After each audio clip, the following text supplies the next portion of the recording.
ในวันธรรมสวนะวันพระในการวันนี้อากาศก็อาตมาภาพเดินขึ้นมาลมก็กำลังดีๆไม่ร้อนญาติโยมทั้งหลายไม่ร้อนเกินไปพอฝนตกลงมาก็พาเอาฝุ่นควันต่างๆนั้นสงบลงไปด้วยเหมือนกับเทพเทวดาเขาเป็นอกเป็นใจขจัดความฟุ้งซ่านในจิตใจขจัดความกังวลของเราให้สภาพอากาศดีแล้วก็ให้น้องๆสามเณรพระภิกษุสงฆ์และอุบาสกอุบาสิกานั้นได้ไหว้พระธรรมสวดมนต์ได้อย่างไม่มีความกังวลใจและก็ไม่มีเวทนาคือความร้อนมารบกวนเปิดหนังสือคู่มือไหว้พระไปหน้าที่10บทธรรมวัดเย็นพร้อมแล้วกราบพระพร้อมกันกราบกราบ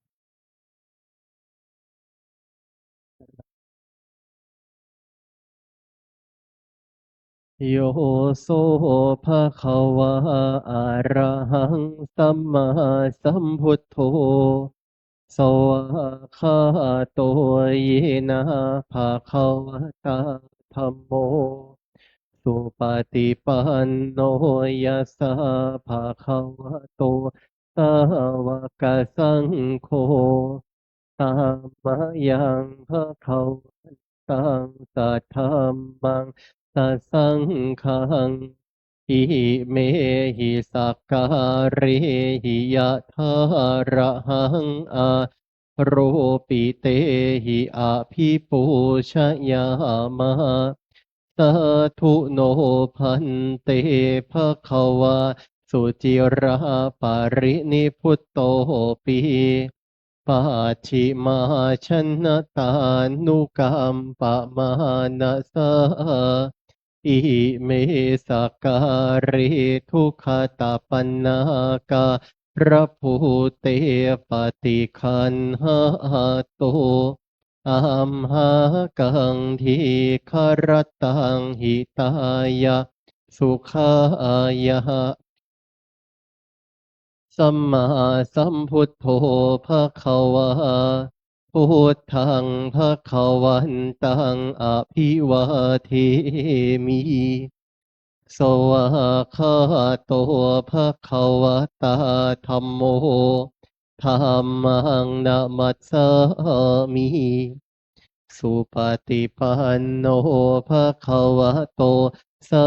วกสังโฆสังฆังนะมา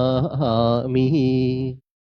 หันทธานิมะยังตังภะคะวันตังวาจายะอภิคายิตุง ปุพพาคณมการันเจวะพุทธานุสตินยัญจะกะโรมะเสนะโมตัสสะภะคะวะโตอะระหะโตสัมมาสัมพุทธัสสะนะโมตัสสะภะคะวะโตอะระหะโตสัมมา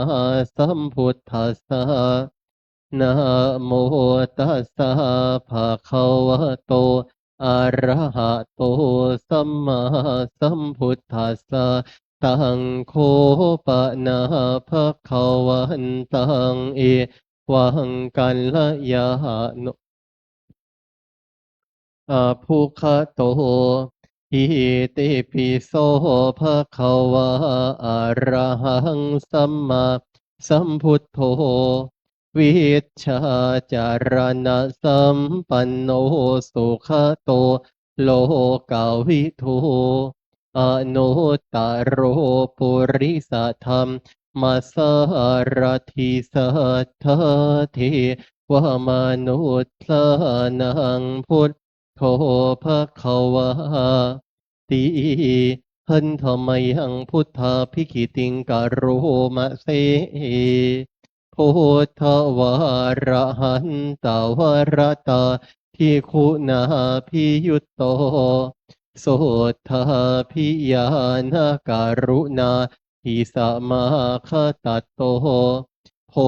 ธิสิโยสุชนะตังกามะลังวะโสโรวันธามหังตามระนังสิรสชินินทัง สัพพปานินังสารนังเขมามุตตะมังปาทะมหานุสติทานังวันทามิตังสิเรนะหังโพธาสหัสสมิทาโสวะพุทโธมิสมิกิสโร พุทโธ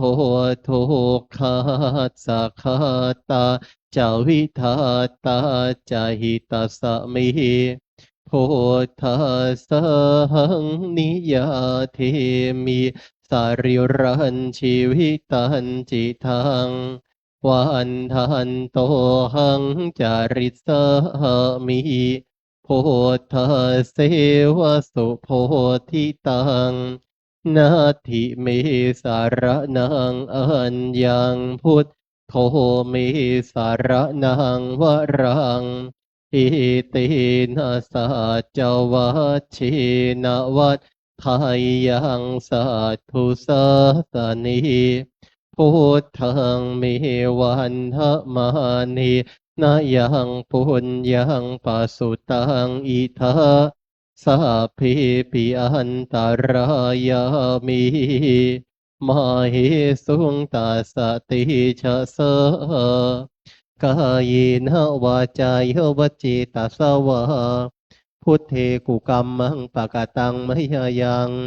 พุทโธปฏิคันหตัวใจหันตังกาลันตาเรสังวาริตุงวะพุทธีหันธรรมยังธรรมานุสตินะยังกะโรมะเสสวาคาโตภะคะวะตาธัมโมสันทิฏฐิโกอากาลิโกเอหิปัสสิโกโอปะยิโกปัจจตังเวทิตาโพวินโยหิติหันธรรมยังธรรมาภิกิติงกะโรมะเสสวาคาตาตาทิคุณโยขาวเสนะไสยโยโยมาคาปากาปาริยัตติวิโมขพิโทธัมโมกุโลกาปตะนาตถาทาริธาหารีวันหามหังตามะลังวรธรรมมะมิตังธัมโมโยสัพพปะนินังสารนังเคมามุตตะมังโพติยานุสติทานังบันทามิตังสิเรนะหังธรรมาสหัสสมิทาโสวะธัมโมมิสามิกิสาโรธัมโมโทคัสสะคาตาจาวิทาตาจาหิตาสมิธรรมาสหังนิยาเทมิสาริรันชีวิตันจิตังวันทันโตหังจาริสามิธรรมัสเสวสุธรรมตังนาทิเมสารนังอัญญังธรรมโมเมสารนังวรังเอเตนะสัจวัชเชนะวัฏไทยังสัตถุสัสนิธัมมังมิวันทะมานินายังปุญญังปัสสุตังอิทาสัพเพปิอันตรายามิมาเหสุงตัสสติชะเสกายนะวาจายวจิตาสวาธัมมิกุกัมมังปะกะตังมะยะยังธัมโมปฏิคันหตัวใจหันตังกาลันตาเรสังวริตุงวะธัมมีหันธรรมยังสังขานุสตินะยังกะโรมะเสสุปฏิปันโนภะคะวะโตสาวกสังโฆโอชุปฏิปันโนภะคะวะโต สาวกสังโฆยายาปฏิปันโนภะคะวะโตโคสามีจิปฏิปันโนภะคะวะโตสาโคยะทิทังจัตตาริปุริสายุคานิอาถาปุริสาปุคะลา สัพพะคะวะโตสาวกสังโฆอาหุนายโยปาหุนายโยทักขินายโยอัญชลีการณิโยอนุตตรังปุญญเขตังโลกัสสติหันธรรมยังสังฆาภิกิติงกะโรมะเส สัทธรรมโชสุปฏิปฏิคุณาพิยุตโตโยธาพิโทอริยปุคารสังคสิทโธศีลาธิธรรมปวาราไสยกายจิตโตวะ ตามาริยานาคะนังสุสุดทังสังโฆโยสัพพปะนินางสารนังเคมามุตตะมังตาติยานุสติทานังบันทามิตังสิเรนะหังสังฆาสหัสสมิทาโสวะ สังโฆมิสามิกิสารโรสังโฆทุกขาสักขาตาจาวิทาตาจาหิตาสมิสังฆาสังนิยาเทมิสาริรันชีวิตันจิตังวันทันโตหังจาริสามิ สังฆาโสปฏิปันนตังนาทิเมสารนังอัญญังสังโฆเมสารนังวรังเอเตนะสัจจวัชชินวัฏไทยังสัตถุสาสานีสังฆังเมวันทมานินายังปุญญังปัสสุตังอิทาสัพเพปิอันตารายามิมาหิสุงตัสสะติชะสะกายนวาจายวจิตาสวะสังเคกุกรรมังปะกะตังมยายังสังโฆปฏิคันหาตัวใจหันตัง กาลันตารีสังวริตุงวะสังคีหันธรรมยังอติตาปัจเจเวคณาปาทังภานามะเสอาชามยาปัจเจเวคิตวายังจิปรังปริพุตตังตังยาวะเทวาสิตาสสะปฏิฆาตายา อุณหาสะปฏิคาตายา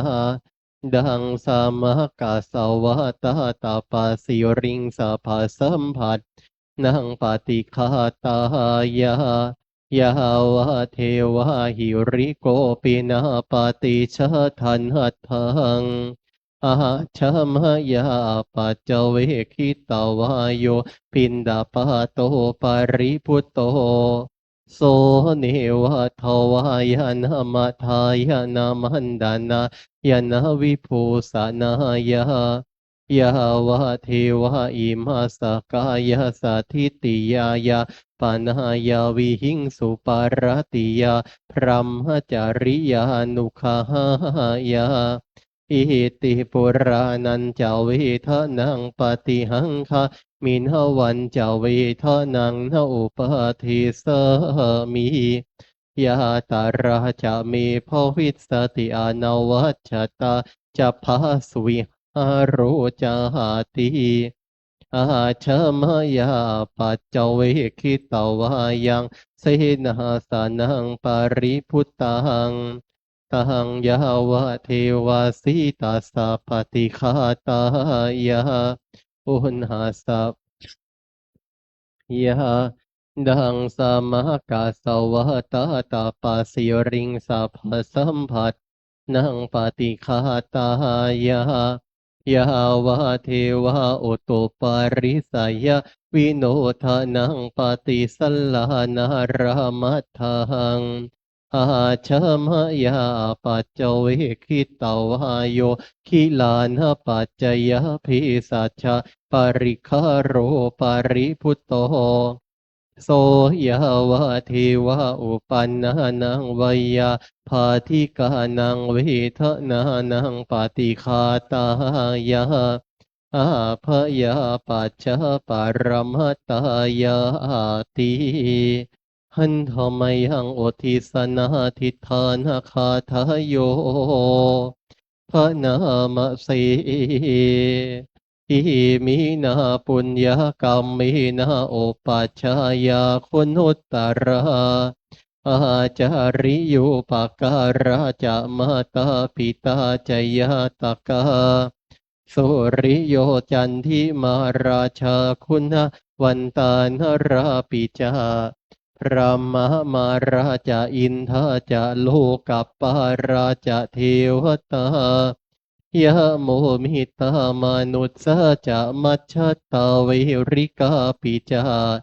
สัพเพสัตตาสุขีโหนตุปุญญานิปากาตานิเม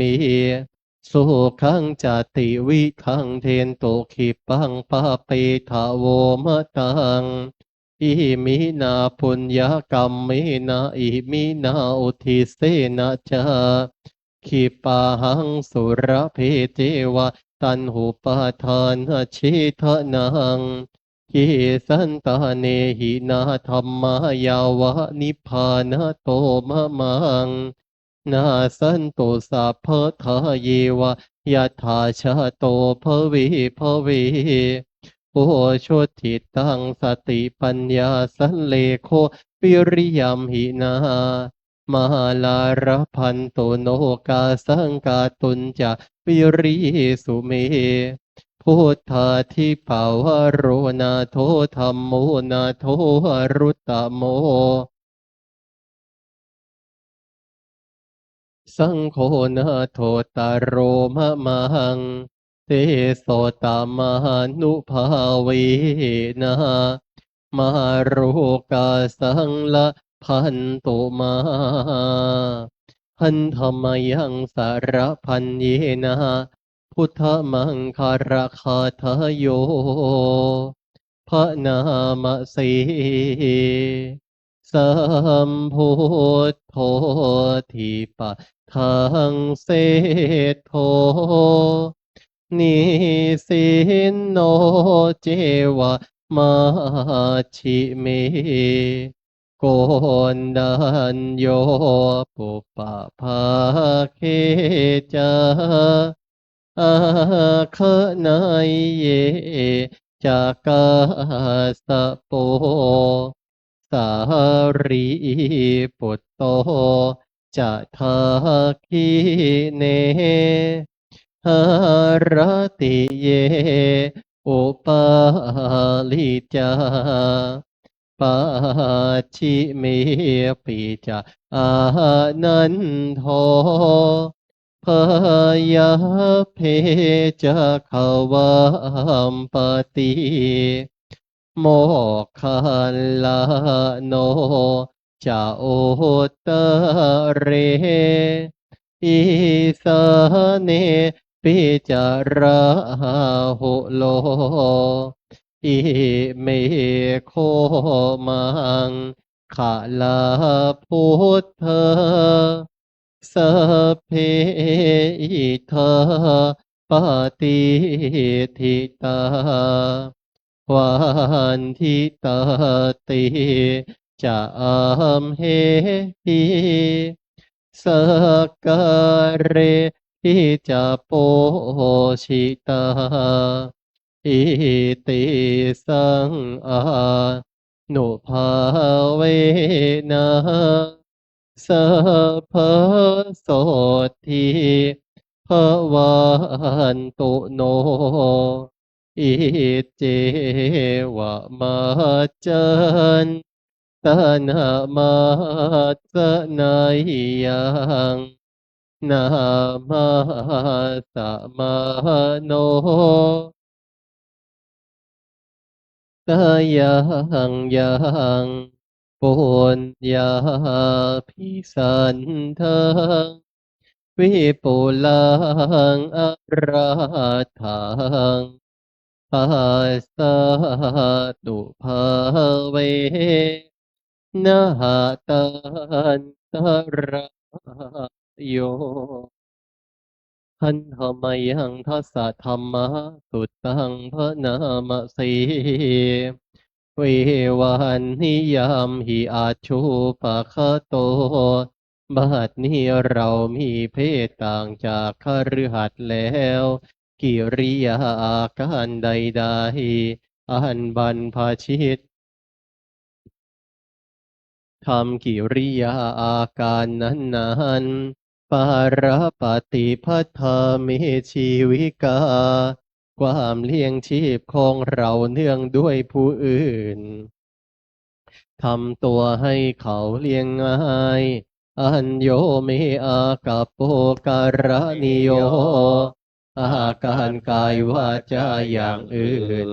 ที่เราจะต้องทำให้ดีกว่านี้ยังมีอยู่อีกไม่ใช่แต่เพียงเท่านี้กาจินุโคเมอัตตาสีละโตโอปวัตติตัวของเราเองติเตียนตัวเราเองโดยศีลได้หรือไม่กาจินุโคมังอนุวิจจวินยูสัพพมจาริศีลโตนะอุปวัฏขันเตผู้รู้ใครครวญแล้วติเตียนเราโดยศีลได้หรือไม่หิเมปิเยหิมนาเปหินานาภาโววินาภาโวเราจะเป็นต่างๆคือจะต้องพลัดพรากจากของรักของเจริญใจทั้งสิ้นไปกรรมสักโกมหิกรรมทายาโทกรรมโยนิกรรมพันธุกรรมปฏิสารโนเรามีกรรมเป็นของตน มีกรรมเป็นผู้ให้ผลมีกรรมเป็นแดนเกิด มีกรรมเป็นผู้ติดตาม มีกรรมเป็นผู้พึงอาศัย ยังกรรมังการิสามิกัลยาณังวะปะปะกังวะตัสสะทายาโทภวิสสามิเราทำกรรมใดไว้เป็นบุญหรือเป็นบาปเราจะเป็นทายาทคือจะต้องได้รับผลของกรรมนั้นไปกาธรรมภูตัสสะเมรตินทิวาวิติปตันติวันคืนล่วงไปบัดนี้เราทำอะไรอยู่กาจินุโคหังสุญญาคาเรอภิระมามีเรายินดีในเสนาสนะอันสงัดหรือไม่อาทินุโคเมอุตริมนุสธรรมะอาลามริยญาณทัศนะวิเศษโสอาทิคโตคุณวิเศษของเรามีอยู่หรือไม่โสหังปัจฉิเมกาเลสัพพมจารีปุถโพนะมังมีที่จะทำให้เราไม่เก้อเขินในเวลาเพื่อนบรรพชิตถามภายหลังอิเมโคทัสสะธรรมาคำ10ประการนี้แลปาภาชิเตนะอันบรรพชิตอาพินหังปัจเจเวกิตภาควรพิจารณาเนืองถืนเปิดหนังสือไปหน้าที่1นะครับหันธรรมยังทักขินะโมลิธาตุนมการปาทันเจวาป ชิรพุทธรูปปาทันจะพระนามเส นะโมพุทธายะนะมามิติโลกะโมลิงโลหะกุเตปฏิทิตังปูชิตังสัพพะโลเกหิติมันตังมโนหะรังอะหังวันทามิสัพพะทาอังคาวะหายเยปุริรัมเมโกวิลาลาคาปะพะติสาหิเฮมาโคหาคับพิทักขีนะโมลิทาโตโยอะหังวันทามิสัพพะทากายนะวาจายาเจตาสาวาวาเทลังนะมาปฏิมังอิทิปฏิหาริยการังพุทธารูปังอะหังวันทามิสัพพะโสสัทธาโสทิภวันตุเม เปิดหนังสือไปที่หน้า100นะครับพันธมยังสิริมังคารมหาเทราพิทุติ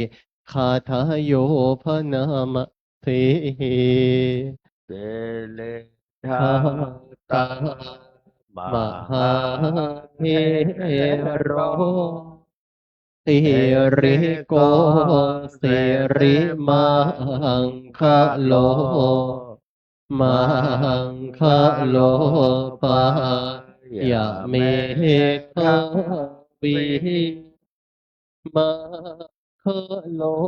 ปายะเทสะโกคารุชานิยะปาโม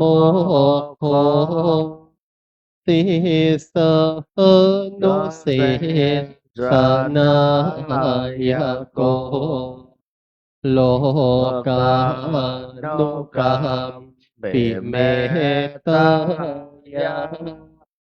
สติปัฏฐานาทารโกสติมาปะมาโตจังตังนามัสสามิสัพพทาติสิริมังคะละสมณวิสุทธวงศ์โสภาสง่าองค์ทรงสิริมิวังวายสำรวมยืนเดินนั่งผู้พร้อมร่างด้วยละอายปัญญาขจร ขจายชี้อุบายอันมงคล ควรแก่ฐานะครูนำสิทธิรู้ทุกหมู่ชน ชาวโลกต่างได้ยนต์สงเคราะห์ชนด้วยเมตตา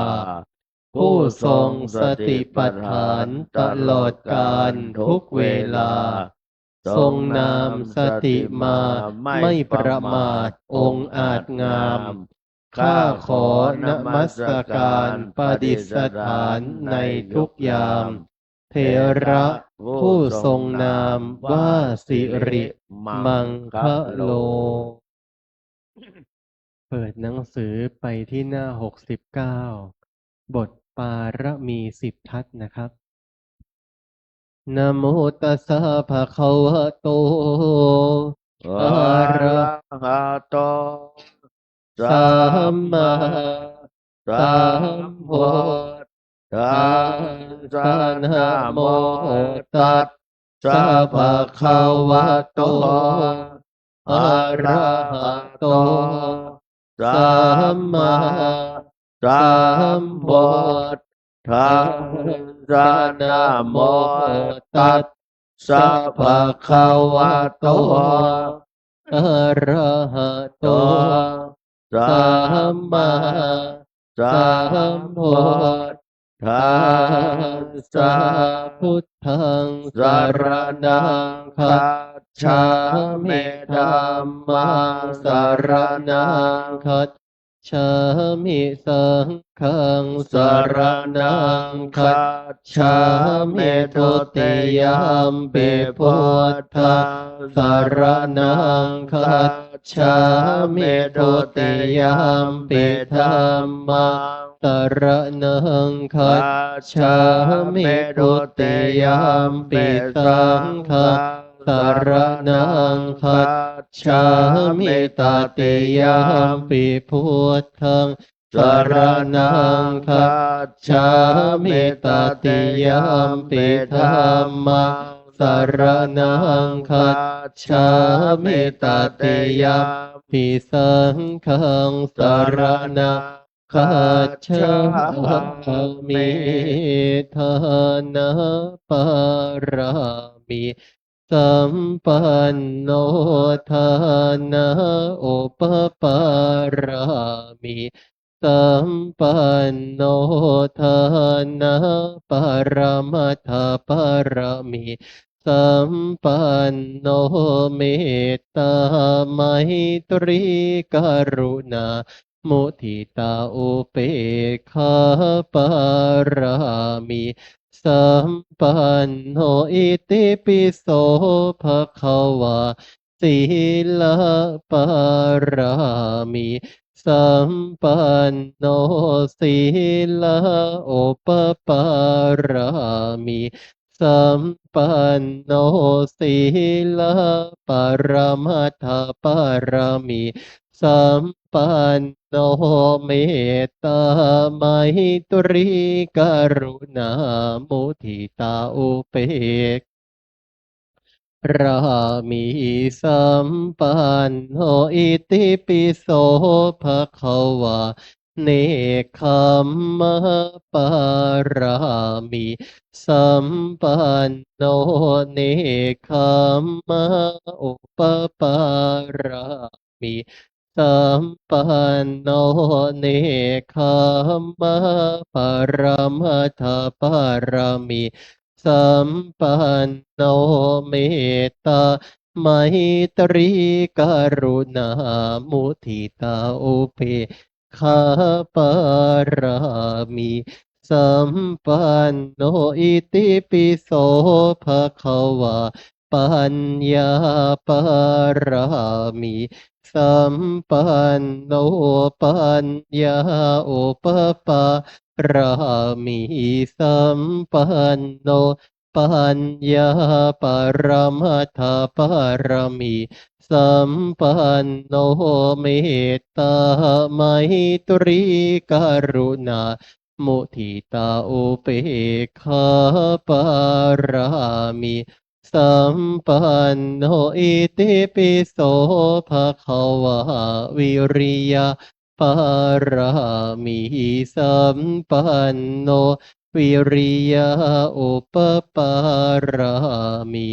สัมปันโนวิริยะปรมัตถปารมิ สัมปันโนเมตตามหิตริกรุณา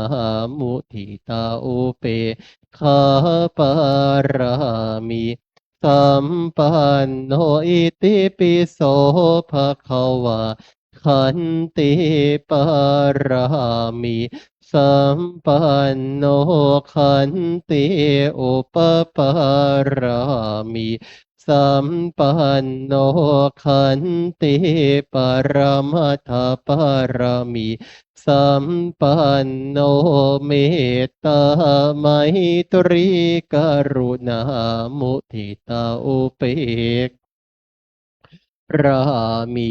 สัมปันโนอิติปิโสภะคะวาสัจจะปารามิสัมปันโนสัจจะอุปปารามิ สัมปันโนสัจจะ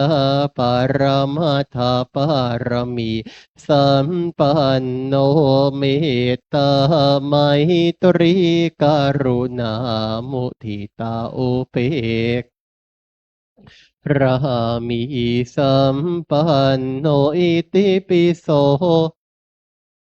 อธิฐานะ ปารามีสัมปันโนอธิฐานะโอปปารามีสัมปันโนอธิฐานะปรมัตถปารมี สัมปันโนเมตตาไมตรีกรุณามุทิตาอุเปกขาปารามิสัมปันโนอิติปิโสภะคะวาเมตตาปารามิสัมปันโนเมตตาอุปปารามิ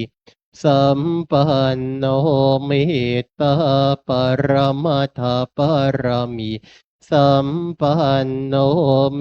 ตตาไมตรีกรุณามุทิตาอุเปกขาปารามิสัมปันโนอิติปิโสภะคะวาอุเปกขาปารามิ โน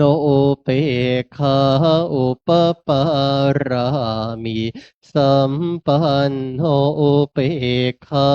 ปรมัตถปารมิสัมปันโนเมตตาไมตรีกรุณามุทิตาอุเปกขาปารามิสัมปันโนอิติปิโสภะคะวา ทัสสะปารามิสัมปันโนทัสสะอุปปารามิสัมปันโนทัสสะปรมัตถปารมิสัมปันโนเมตตามหิติ กรุณามุทิตาอุเปกขาปารามิสัมปันโนอิติปิโสภะคะวาพุทธังสารนังคัจฉามิธัมมังสารนังคัจฉามิสังฆังสารนังคัจฉามิ นะมามิหังภวตุสัพพมังคะลังราคันตุสัพพเทวตาสัพพะพุทธานุภาเวนัสสทธาโสทีภวันตุเตภวตุสัพพมังคะลังราพระเทวตาสัพพธรรมานุภาเวนัสสัทธาโสทีภวันตุเตภวตุสัพพมังคะลังราคันตุสัพพเทวตาสัพพสังฆานุภาเวนัสสัทธาโสที ภวันตุเตน้อมกราบพระพุทธนะครับกราบกราบกราบน้อมกราบพระเดชพระคุณหลวงรูปเคารพพระเดชพระคุณหลวงปู่นะครับกราบกราบกราบน้อมถวายกราบพระเดชพระคุณหลวงพ่อเจ้าวาดนะครับกราบกราบกราบ ขอขอบคุณและอนุโมทนาทุกรูปที่ได้มาทำวัดสวดมนต์เจริญพรญาติโยมทั้งหลายทุกท่านต่อไปรับศีลเนาะ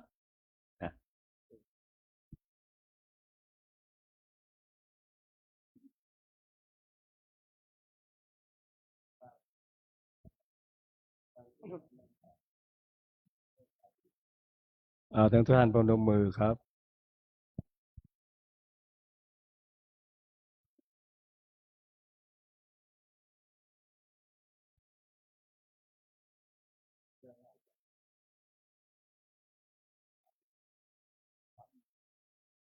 พร้อมแล้วกราบ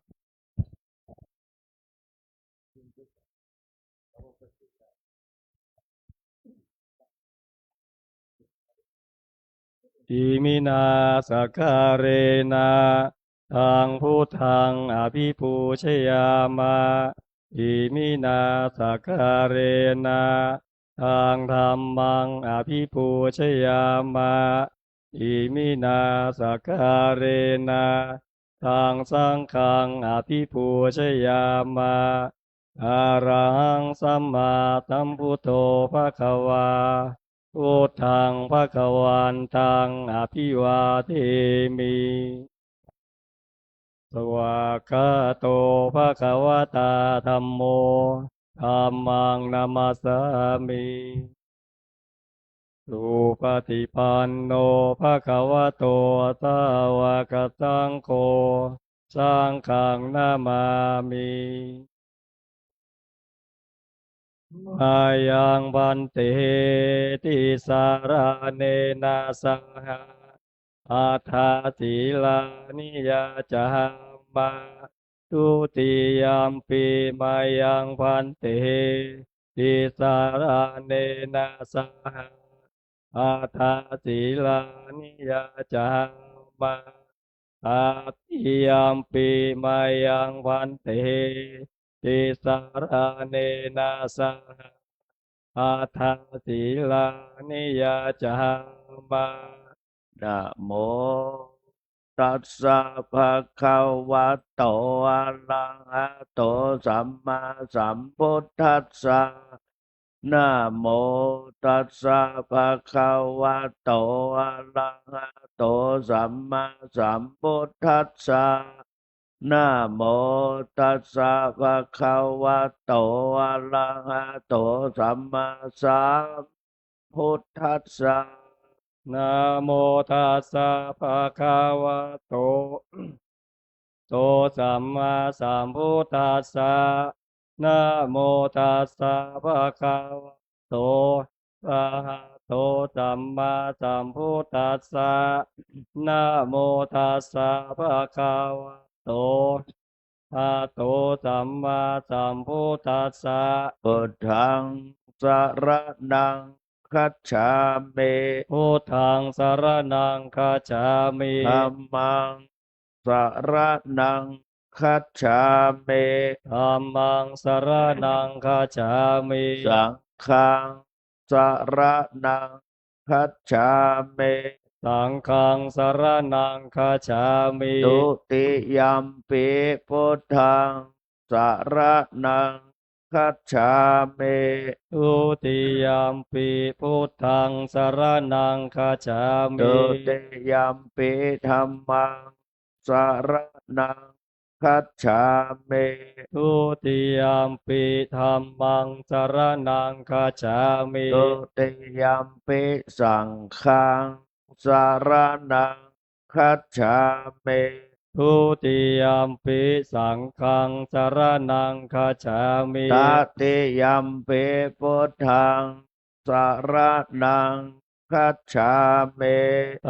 ติยมปิพุทธังสรณังคัจฉามิ ตติยัมปิธัมมังสรณังคัจฉามิ ตติยมปิธัมมังสรณังคัจฉามิ ตติยัมปิสังฆังสรณังคัจฉามิ ต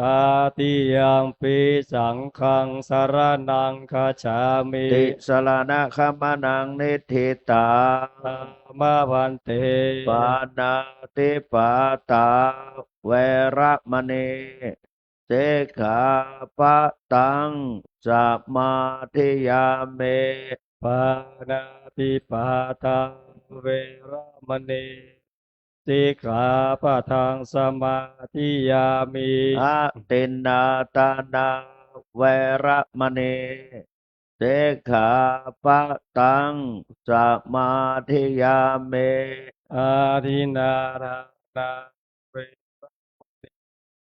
สิกขาปะทังสมาธิยามิ เอาศีลห้าก่อนเนาะกาเมสุมิจฉาจาราเวระมณีเสขาปะตังสมาธิยามิ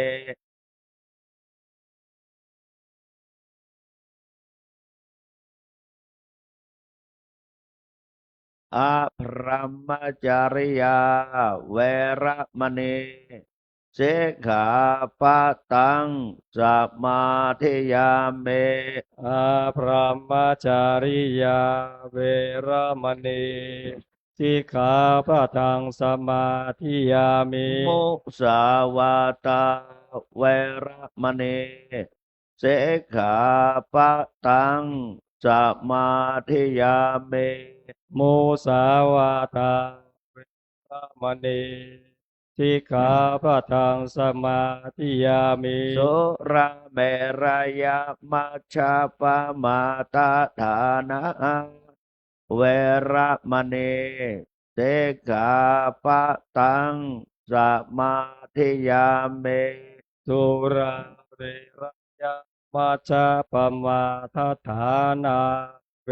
รมณีสิกขาปะทังสมาธิยามิ วิกาลโภชนาเวระมณีสิกขาปะทังสมาธิยามิ วิกาลโภชนาเวรมณี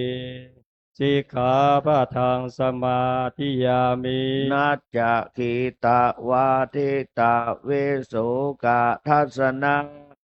มาลาคันทาเวเลปนาธารณะมันดานาวิภูสนัฏฐานะ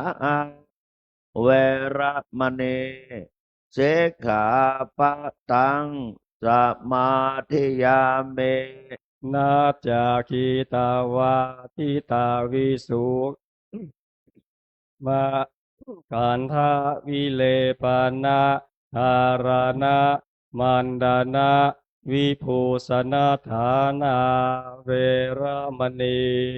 สิกขาปะทังสมาธิยามิ อุจจาสายนะมหาสายนาเวระมณีสิกขาปะทัง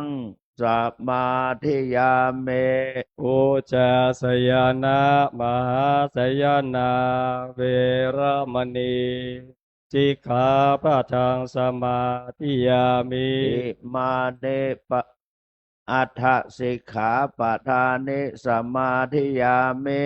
อิมานิอาทาสิกขาปะทานิสมาธิยามิ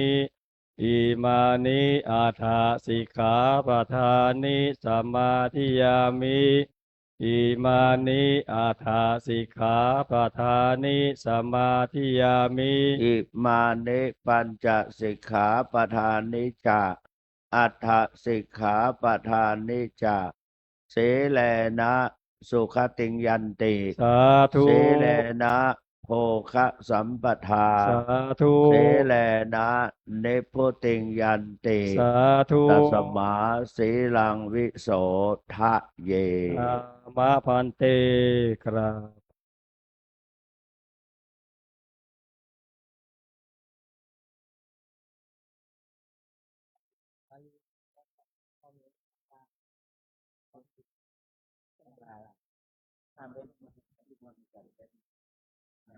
ญาติโยม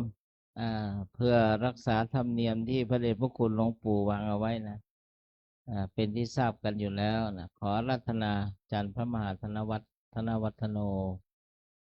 ปรริยนธรรม9 ประโยคหนักหลวงผู้ช่วยเจ้าอาวาสและผู้ใหญ่ประจำสำนักศาสนศึกษาพระประธาตุสีจำทอง ให้ธรรมะกับญาติโยมนะอย่างนั้น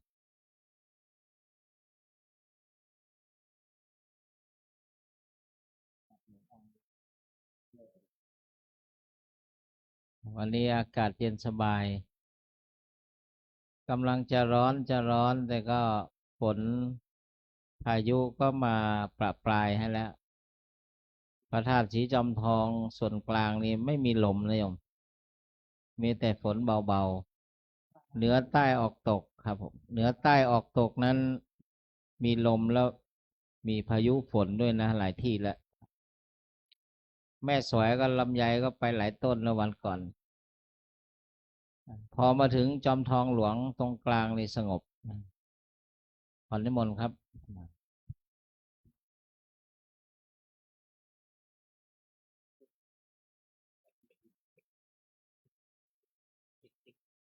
ตีความได้สองแง่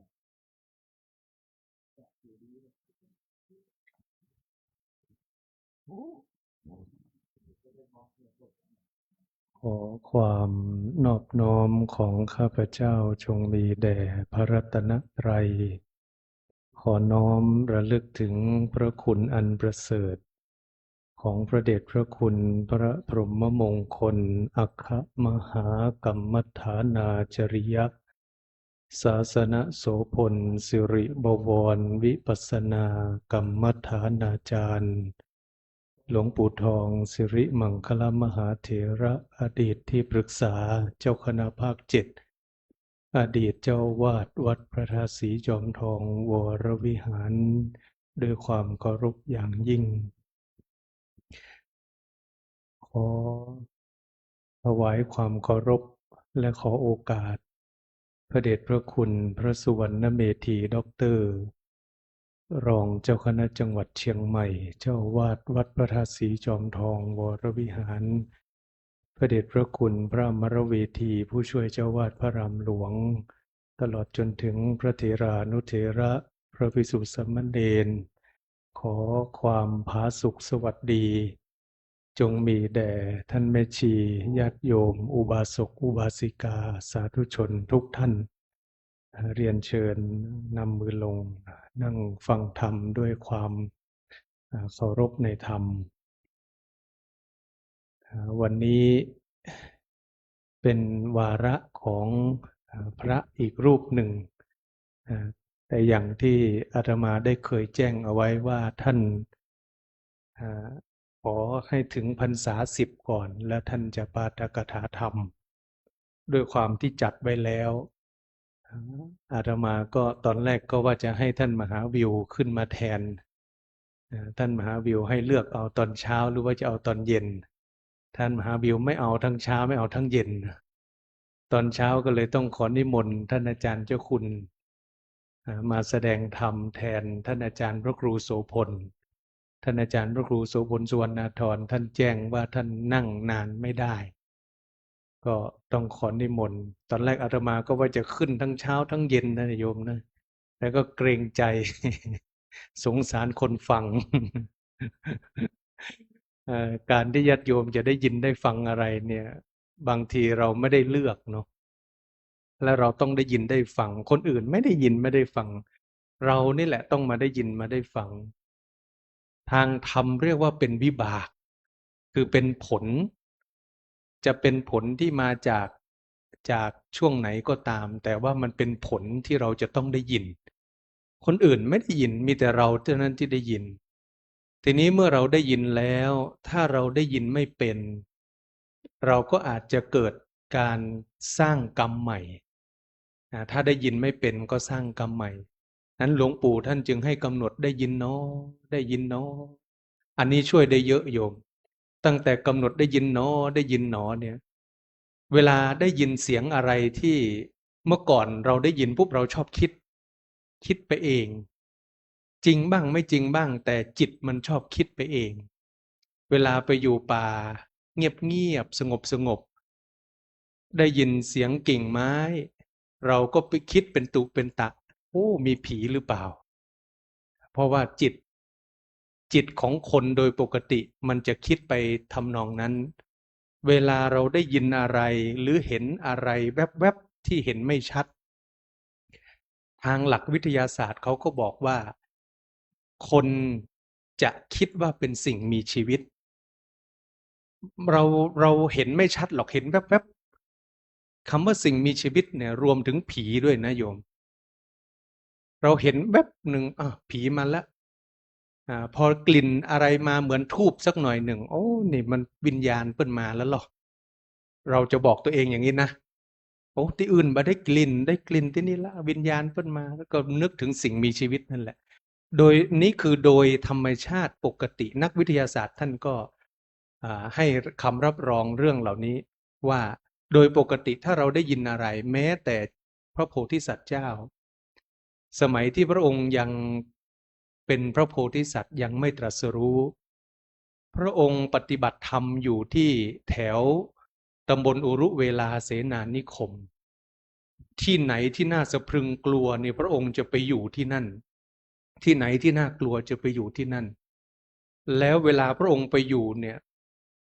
บางครั้งได้ยินเสียงนกยูงมันเกาะกิ่งไม้พระองค์ก็กลัวเพราะมันมืดนะโยมมันมองไม่เห็นมันไม่รู้ว่ามันคือนกยูงนะแต่พระองค์ตรัสหลังจากตรัสรู้แล้วว่ามันเป็นนกยูงพระองค์กลัวก่อนที่จะเป็นพระเจ้าเนี่ยกลัวพระองค์ใช้วิธีการก่อนจะตรัสรู้นะพระองค์ใช้วิธีการถ้าว่ากลัวอยู่ในอิริยาบถใดจะอยู่ในอิริยาบถนั้นจนกว่าความกลัวจะดับไปถ้าความกลัวเกิดในขณะที่กำลังเดินอยู่จะเดินจนกว่าอาการของความกลัวมันจะหายไปถ้าความกลัวเกิดในอิริยาบถนั่งจะนั่งพิจารณาจนกระทั่งความกลัวเนี่ยมันดับไปอันนี้พระเจ้าตรัสเล่านั้นเรื่องราวต่างๆที่ญาติโยมจะได้ยินได้ฟังจริงๆอาตมาจะพูดเรื่องได้ยินได้ฟังเนาะมันเป็นวิบากที่เราจะต้องได้ยินคนอื่นไม่ได้ยินอย่างเช่นอาตมาจะมาพูดวันนี้ก็เป็นวิบากที่โยมจะต้องได้ยินนะที่โยมจะต้องได้ยินอย่างบางครั้งเราไปทำไมเราเจอแต่คนพูดจาไม่ดีเจอแต่คนพูดจาหยาบคายเจอแต่คนพูดจาไม่ไพเราะอะไรอย่างนี้นะให้ในทางพระพุทธศาสนาสิ่งที่เราไม่ได้อยู่ดีๆเราได้ยินขึ้นมาเนี่ยเป็นวิบากที่เราจะต้องได้ยินเมื่อเราได้ยินเสร็จแล้วเราจะทำอย่างไรต่อไปนี่คือสิ่งที่พุทธศาสนาสอนว่าเราจะกระทำกรรมอะไรกับสิ่งที่เราได้เห็นได้ยินนั้นอาตมาพูดเรื่องได้ยินแป๊บอีกนิดหนึ่งมันช่วยได้จริงๆเวลาเรากำหนดบ่อยๆอย่างเช่นเมื่อก่อนอย่างอาตมาพูดอยู่หลายครั้งว่าเมื่อก่อนอาตมาเป็นคนกลัวผีกลัวมากๆอยู่ถ้าให้อยู่คนเดียวในที่เปลี่ยวที่สงัดอยู่ไม่ได้แต่พอเรากำหนดบ่อยๆนะไอ้ได้ยินหนอเนี่ยมันจบจริงๆเราพอมันปรุงแต่งไปปุ๊บเราก็เห็นว่าเนี่ยมันกำลังปรุงแต่งแล้วเนี่ยมันกำลังจินตนาการให้เราแล้วว่าไอ้นี่เป็นผีเป็นวิญญาณเป็นหนุนเป็นนี่มันเห็นอาการของความคิดเพราะเรากำหนดได้ยินเวลาไปอยู่ป่าเปลี่ยวๆไม่ค่อยมีผู้คนสังเกตเห็นได้ง่ายมากเมื่อก่อนอยู่ไม่ได้โยมเวลาเห็นอะไรก็ตามอาตมาก็จะนึกถึงหลวงปู่สิ่งที่เห็นเป็นรูปตัวที่รู้เป็นนามจบปอตะอีละแล้วใจสบายใจละมันจะเป็นอะไรยังก็จ้างมันเถอะสิ่งที่เห็นเป็นรูปตัวที่เข้าไปรู้เป็นนามนึกถึงกำอู้หลวงปู่ตะเอียอาตมาว่ามันบักโคตรบักเกียดอะไรอย่างมันจบ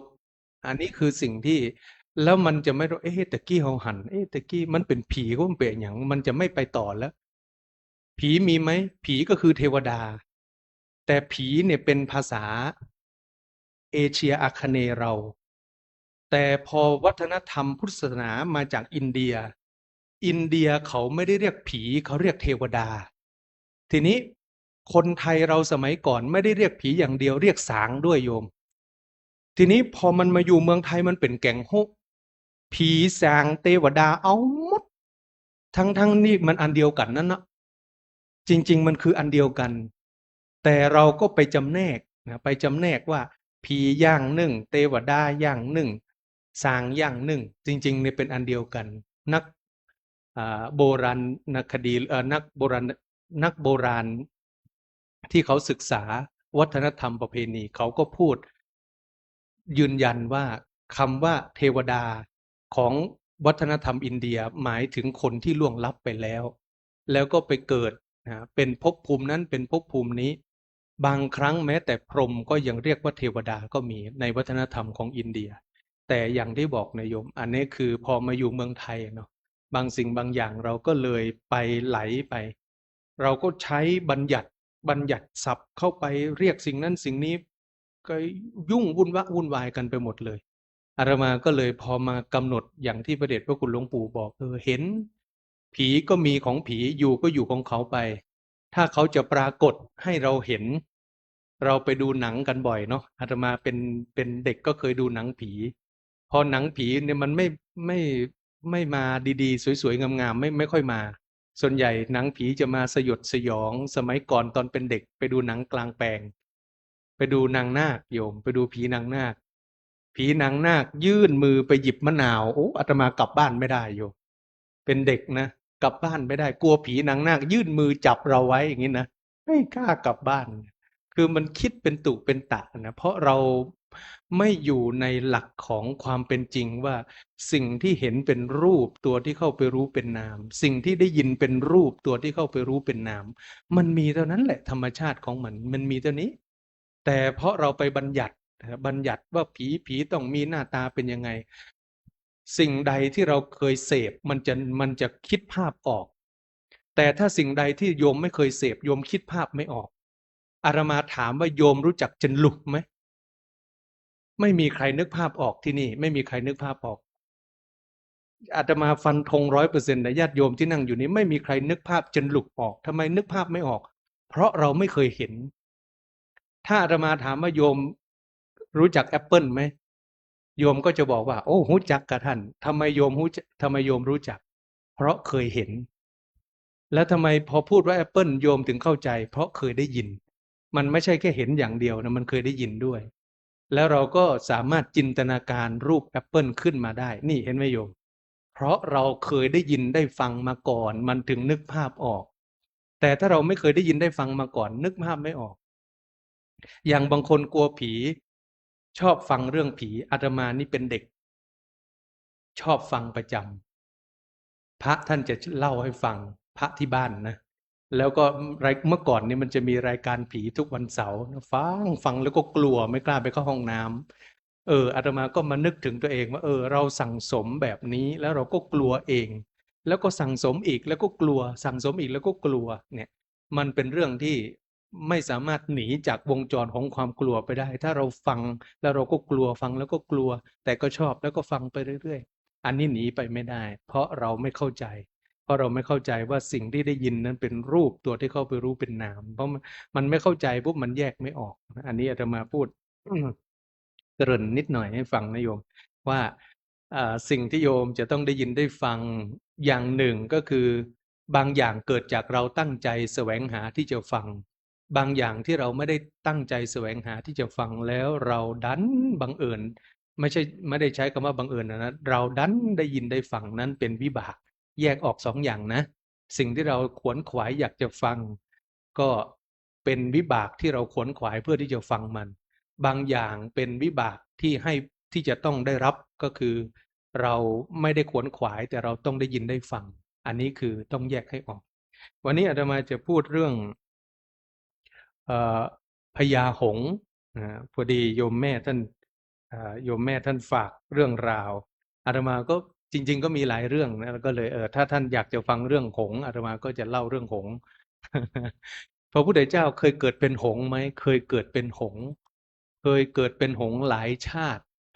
อาตมาคิดว่าญาติโยมที่อ่านนิทานอีสปนิทานชาดกสมัยก่อนน่าจะ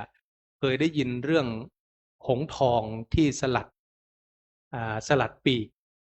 ให้เมียให้ลูกไม่รู้โยมเคยได้ยินไหมแต่อาตมาตอนเป็นเด็กเนี่ยได้ยินเรื่องนิทานที่หงส์สลัดปีกทองให้ภรรยากับลูกอันนี้ก็คือมาจากชาดกพระพุทธเจ้าเคยเกิดเป็นหงส์จริงๆเกิดเป็นหงส์หลายพระชาติมากในเรื่องที่พระพุทธเจ้าเกิดเป็นหงส์ที่ว่าสลัดปีกให้ภรรยาให้ลูกเนี่ยเดิมทีพระองค์เป็นสามีภรรยาและมีลูกมีภรรยามีลูกเสร็จแล้วสามีเนี่ยเสียชีวิตไปก็ไปเกิดเป็นหงส์ทองอันนี้คือพระพุทธเจ้าในอดีตนะแล้วก็พอเกิดเป็นหงส์ทองก็นึกถึงภรรยากับลูกว่าภรรยาและลูกน่าจะลำบากก็เลยกลับมาหาภรรยากับลูกแล้วก็สลัดปีกไม่ขอไปไม่ใช่สลัดปีกสลัดขนที่เป็นทองคำเนี่ยให้กับภรรยาและลูกเอาไปขายเพื่อที่จะเอาเงินมาจุนเจือครอบครัวโดยที่พญาหงส์เนี่ยก็บอกกับภรรยาแล้วว่าจะสลัดให้เองห้ามเธอมาถอนห้ามเธอมาทำอะไรเด็ดขาด มันต้องเป็นขนที่เราเนี่ยสลัดให้เอง ภรรยาก็แรกๆก็ทำตาม หลังๆก็รู้สึกว่าความต้องการมันมากขึ้นพอ สมมุติว่าโยมได้วันละ100 บาทนะจากที่ไม่เคยได้เลยเนี่ย ได้ครั้งแรกวันละ100 บาทมันก็รู้สึกดีใจเนาะรู้สึกดีใจ แต่พอนานๆเข้า มันน้อยเกินไป เพราะเราได้เป็นประจำมันน้อยเกินไป ก็เลยไม่พอใจ ภรรยานี่ก็ไม่พอใจพญาหงส์คืออยากจะได้ทีเดียวเลย ก็เลยตัดสินใจจับพญาหงส์ถอนขนหมดเลยถอนขนพญาหงส์เพราะขนนี่เป็นทองคำถอนหมด พอถอนหมดเสร็จปุ๊บขนทองคำกลายเป็นขนธรรมดา พระโพธิสัตว์เจ้าซึ่งเป็นพญาหงส์ก็เลยพูดกับนางอดีตภรรยาว่า โอ้ ความโลภทำลายสิ่งที่งดงามที่สุด แม้แต่ขนทองคำก็ยังทนความโลภของเธอไม่ได้นี่พญาหงส์ก็เลยบินไม่ได้บินจากไปเพราะว่าโดนถอนขนไปหมดแล้วโยมพญาหงส์จากไป ข้อนี้สอนเรื่องอะไรอาตมาเล่าแบบย่อๆนี่โยมข้อนี้สอนเรื่องอะไร ข้อนี้ก็คือว่าสอนว่าความโลภทำลายโอกาสดีๆและทำลายความสัมพันธ์ความโลภนะทำลายโอกาสดีๆทำลายความสัมพันธ์ทีนี้คำว่าโลภะมาอธิบายคำว่าโลภะนิดหนึ่งโลภะแปลว่าความโลภโลภในที่นี้คืออยากได้ของที่เป็นของคนอื่นมาเป็นของเราของที่เป็นของคนอื่นแล้วก็เราอยากได้มาเป็นของเรานี้ความคิดต้องเป็นของสิ่งนั้นต้องเป็นของคนอื่นก่อนนะแล้วเราปรารถนาอยากจะได้มาเป็นของเรานี่เรียกว่าโลภะแต่ว่าถ้าสิ่งนั้นไม่ได้เป็นของใครเป็นของสาธารณะทั่วไปไม่ได้เรียกว่าโลภะมันเป็นของที่มีอยู่โดยธรรมชาติเราอยากจะได้มันมาเพื่อที่จะใช้แต่ถ้าอยากได้เกินความจำเป็นก็จะกลายเป็นโลภะอีกแบบหนึ่งไปแต่ถ้าเราอยากได้พอเหมาะพอควรอย่างเช่นสมมุติคนอีสานบ้านอาตมาเนี่ยไปแย่ไข่มดแดงนี่นะโยมไข่มดแดงนี่ส่วนใหญ่ก็เป็นต้นไม้ตามธรรมชาติถ้าไปเอาโดยธรรมชาติไม่มีอะไรก็เป็นธรรมดาเพื่อเอามาประทังชีวิตแต่ถ้าเมื่อไหร่ที่เอามาเกินความจำเป็นเกินความเป็นจริงก็จะเรียกว่าเป็นโลภะแม้ว่ามันจะไม่ได้เป็นของใครที่เป็นเจ้าของแต่มันเป็นของโดยธรรมชาติแต่เราต้องการเอามาโดยที่มันเกินความจำเป็นนั้นไอตัวโลภะนี่มันเป็นตัวละเอียดอ่อนตัวความอยากโดยเฉพาะความอยากมีอยากเป็นเวลาเรามาศึกษาพระพุทธศาสนาเราก็จะเข้าใจว่าโอ้เราถ้าเราอยากมีอยากเป็นเนี่ยผิดบางทีเราเข้าใจอย่างนั้นเนาะแต่เราต้องเข้าใจ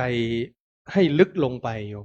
ความอยากมีกับความอยากเป็นมันมีความอยากมีอยากเป็นที่ผิด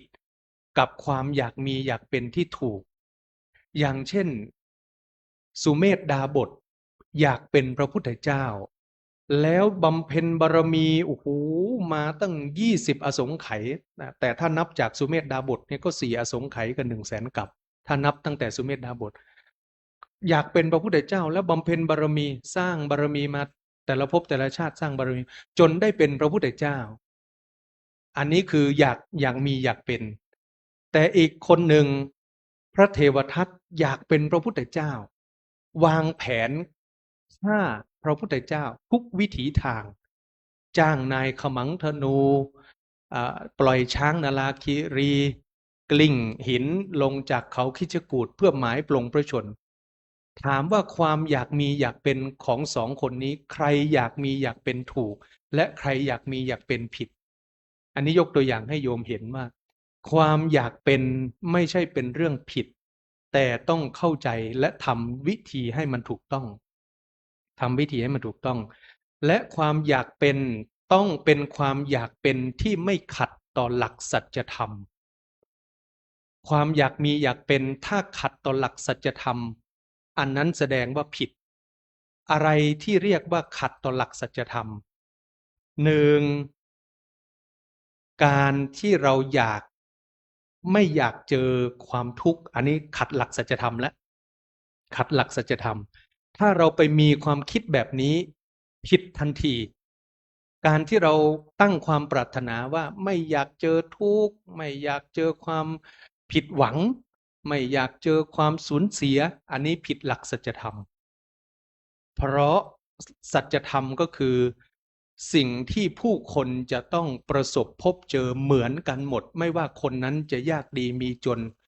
จะมียศถาบรรดาศักดิ์จะเป็นใครก็ตามสิ่งที่เราจะต้องเจอเหมือนกันก็คืออะไรโยมพลัดพรากจากสิ่งอันเป็นที่รักปรารถนาสิ่งใดมิได้สิ่งนั้นประสบในสิ่งที่ตนไม่ปรารถนาของพวกนี้เสมอกันหมดไม่มีใครหลีกเลี่ยงไปได้แต่ถ้าเราไปตั้งจิตเอาไว้อย่างนี้ผิดทันทีนะโยมดังนั้นถ้าโยมอยากจะประสบความสำเร็จในด้านธุรกิจแล้วเราทำอาชีพของเราไต่เต้าไปเรื่อยๆเหมือนนางวิสาขาเป็นโสดาบันตั้งแต่7 ขวบนางรวยไหมโยมร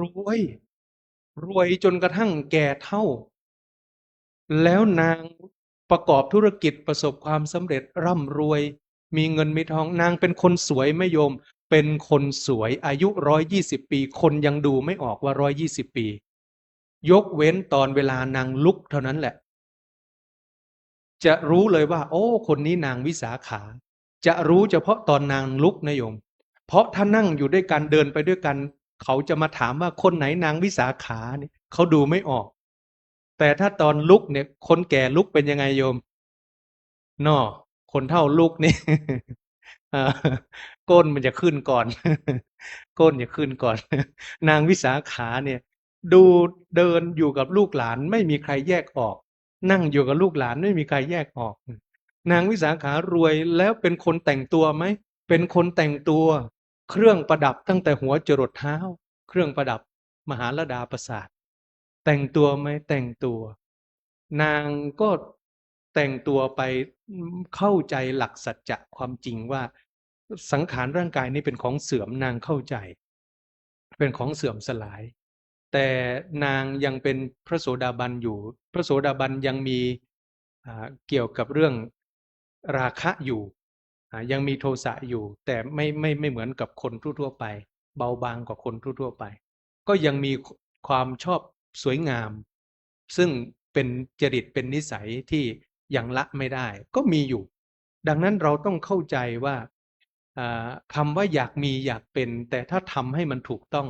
มันก็คือสิ่งที่ถูกแต่ถ้าเราไปปรารถนาในสิ่งที่ขัดกับหลักสัจจะความจริงเมื่อไหร่เมื่อนั้นเราจะทุกข์ทันทีโอ้อย่าพลัดพรากจากกันเลยไม่อยากให้ใครตายก่อนใครไม่อยากให้เกิดความสูญเสียไม่อยากเจอความผิดหวังไม่อยากเจอความล้มเหลวไม่อยากเจออุปสรรคไม่อยากเจอปัญหาไม่อยากเจอสิ่งต่างๆอันนี้แสดงว่าขัดหลักสัจจะความจริงหมดเพราะเราไปตั้งจิตเอาไว้ผิดสิ่งเหล่านี้เป็นของเสมอกันพระพุทธเจ้าเองก็เจอสิ่งที่ถ้าเป็นชาวบ้านก็คือเจออะไรโยมพระพุทธเจ้าของเราเนี่ยถ้าเป็นคนธรรมดาทั่วๆไปที่ไม่ได้บวชนะอาตมาพูดถึงพระพุทธเจ้าถ้าไม่ได้บวชเจ้าชายสิทธัตถะถ้าไม่ได้บวช1แม่เสียตั้งแต่เกิดได้7 วันแม่เสียตั้งแต่เกิดได้7 วันต่อมาก็ใครเสียพ่อเสียก่อนปกติมันก็เป็นปกติพ่อเสียแม่น้าที่เลี้ยงมาก็เสียก่อนอดีตพระชายาคือพระนางพิมพาก็เสียชีวิตก่อนเจ้าชายราหุลซึ่งเป็นลูกก็เสียชีวิตก่อนถ้าเป็นคนธรรมดาก็คือจัดงานศพให้ใครบ้างโยมพ่อแม่เมียลูกจัดงานศพพลัดพรากเจอแต่สิ่งพลัดพรากเจอผู้คนพลัดพรากมือซ้ายมือขวาพระสารีบุตรพระโมคคัลลานะนิพพานก่อนก็คือตายก่อนลูกน้องคนสนิท ตายก่อนเจอความพลัดพรากถ้าเป็นคนธรรมดาก็จัดงานศพกี่ครั้งละโยมจัดหลายครั้งถ้าเป็นปุถุชนธรรมดาร้องไห้กี่ครั้งก็ร้องไห้หลายครั้งแต่เพราะเป็นพระพุทธเจ้าพระองค์จึงเข้าใจในความเปลี่ยนแปลงเหล่านี้ลูกตายก่อนปกติถ้าเป็นคนธรรมดาลูกตายก่อนเราก็ร้องไห้โอ้แทบจะขาดใจอาตมาก็เจอที่นี่ญาติโยมลูก2 ขวบกี่ขวบอาตมาจำไม่4 ขวบมั้งแต่จำไม่ผิดโอ้โยมแม่เขาอาตมาเห็นแล้วสงสารมากนึกถึงหัวอกคนเป็นแม่สูญเสียลูกนะโอ้ยแล้ววันนั้นฝนตกหนักด้วยนะวันที่แม่เขาเสียลูกแล้วก็น้ำตาอาตมาเห็นน้ำตาแม่หนักฝนก็ยังหนักอีกนะว่าโอ้นี่คือสิ่งที่เราจะต้องเจอในสังสารวัฏนี้เพราะว่าตอนที่นางปตาจาราร้องห่มร้องไห้ที่สูญเสียนางปตาจาราก็สูญเสียพ่อแม่พี่ชายสามีลูก2 คนในเวลาไล่เลี่ยกันนางปตาจาราถึงเป็นบ้าโยมถึงสติเป็นวิปลาสคือบ้าไปเลยเพราะนางเผชิญกับความสูญเสียแบบต่อเนื่องกันติดกัน